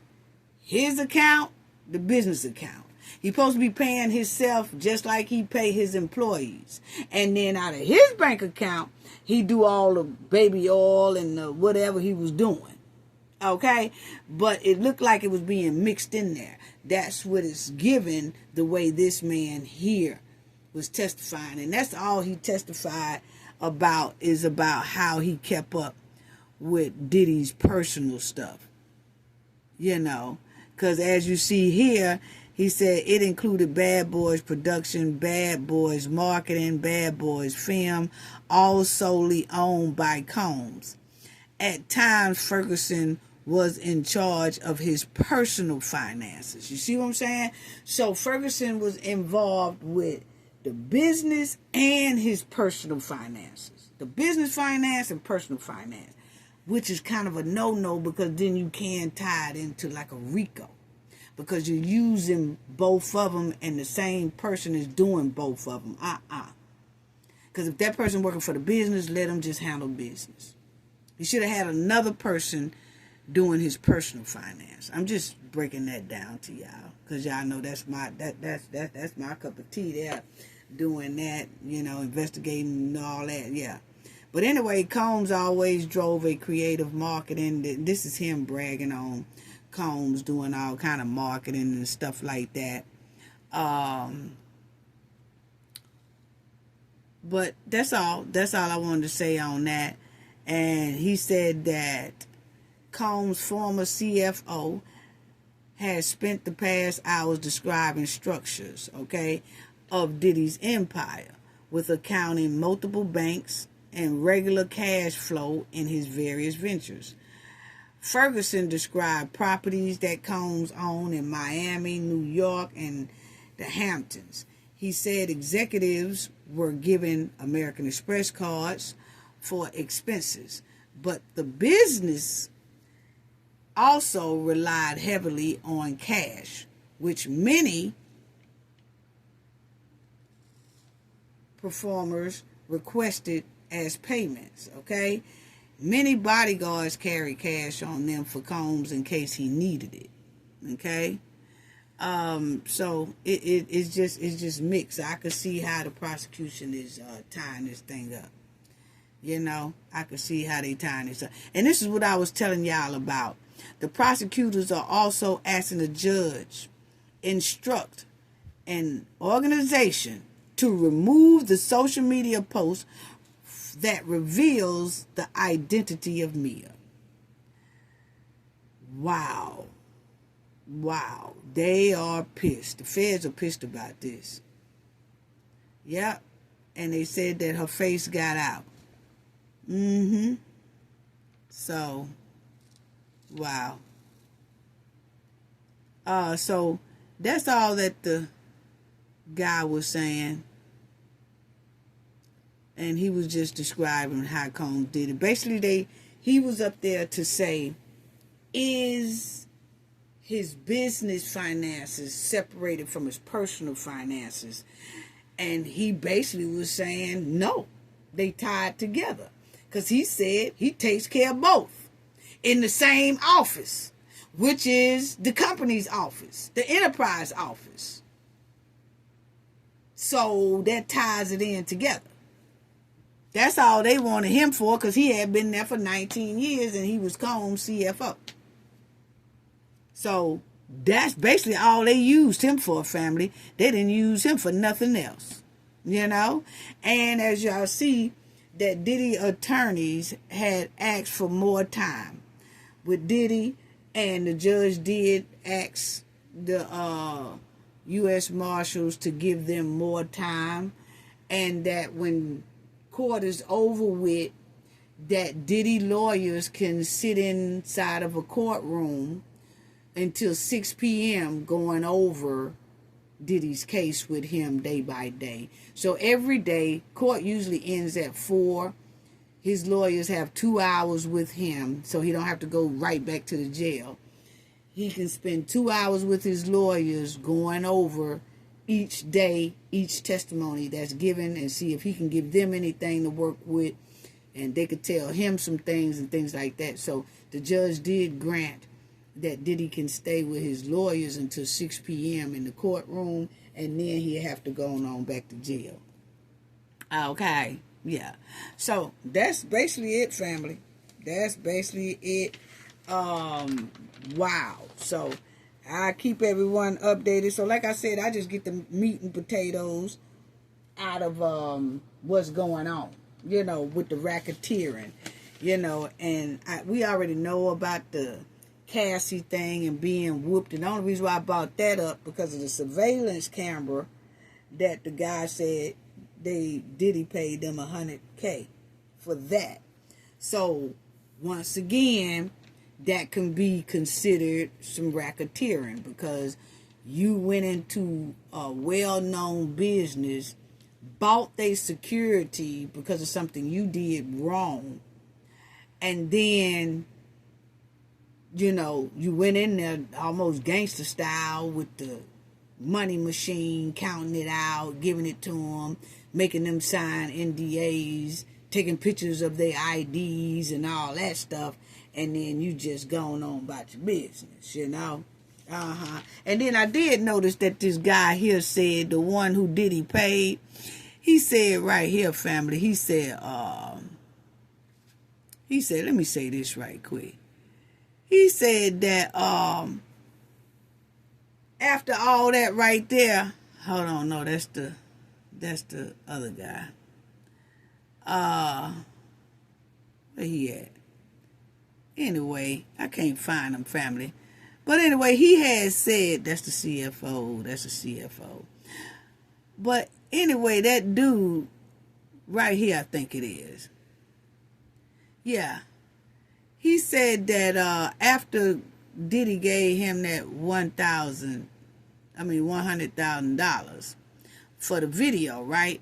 He said once Diddy gave him that, he said Diddy act like they was cool and they was friends and stuff, and you know, Diddy was like, hey, you ever need me, give me a call or whatever like that. So he said that, but when I asked Combs for help finding work, because evidently he must have got fired from his job, right? So he said he went back to Combs and asked Combs for work.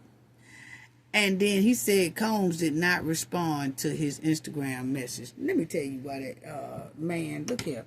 Don't get up there on that stand and act like you don't know why Diddy didn't call you back. First of all, Diddy know you can be bought. Okay? He sat right up there and bought your ass for $100,000 to get a tape from your job that you went behind your folks' back, you, your boss, and the security guard. Y'all went behind y'all company back to sell off evidence. So Diddy is not going to hire you because he could tell you can be bought.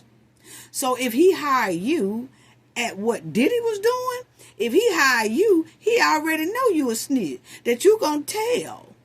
You can be bought. That's why he didn't hire you. Yes. And that's why he didn't help you out when you said you were looking for work.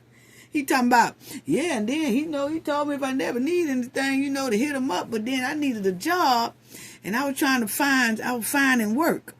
And after he handed over the video, he said after he handed the video over to Combs, he said then he asked Combs, hey, could you help me find some work, And he said he messaged Diddy on the Instagram messages, and Diddy ain't respond to him, not to this day. And I'm finna tell you right now, Diddy was not gonna hire that man because Diddy could see that man can be bought. No, he ain't gonna hire you. You can be bought. Diddy is not gonna hire you. He seen then, man, if I hire you, you talking about you looking for work. Yeah, you looking for work. You want to get in my company. And I'm not going to let you in my company because I see now that you will violate your own company rules and sell it off. Because you sold off your shit. So, nah, I can't trust you. Yeah, I like you because you gave me what I needed for $100,000. But I wouldn't dare hire you because you an infiltrator. Basically, you would tell on me. That's what he did. He was looking at it. But anyway, family, I want to say thank you to everybody. Thank you for all your awesome support. It's greatly appreciated. Thank you. And I want to give a thank you to Cooking with Frank for his generous donation. Thank you so much for your generosity, Cooking with Frank. It means so much. Y'all check out Cooking with Frank channel. He awesome. He had you rolling. But thank you, Cooking with Frank, for your generosity. It's greatly appreciated. Thank you all in the chat. Thank you to our wonderful moderators. Thank y'all so much. Thank you to all our subscribers. Love you all. Love you all. I'm getting ready to go. See y'all on the next rip. Gain knowledge to prevent blockage. And we all know what that means. The more you know, the harder it is for anybody to block y'all from your goals and success. Bye-bye.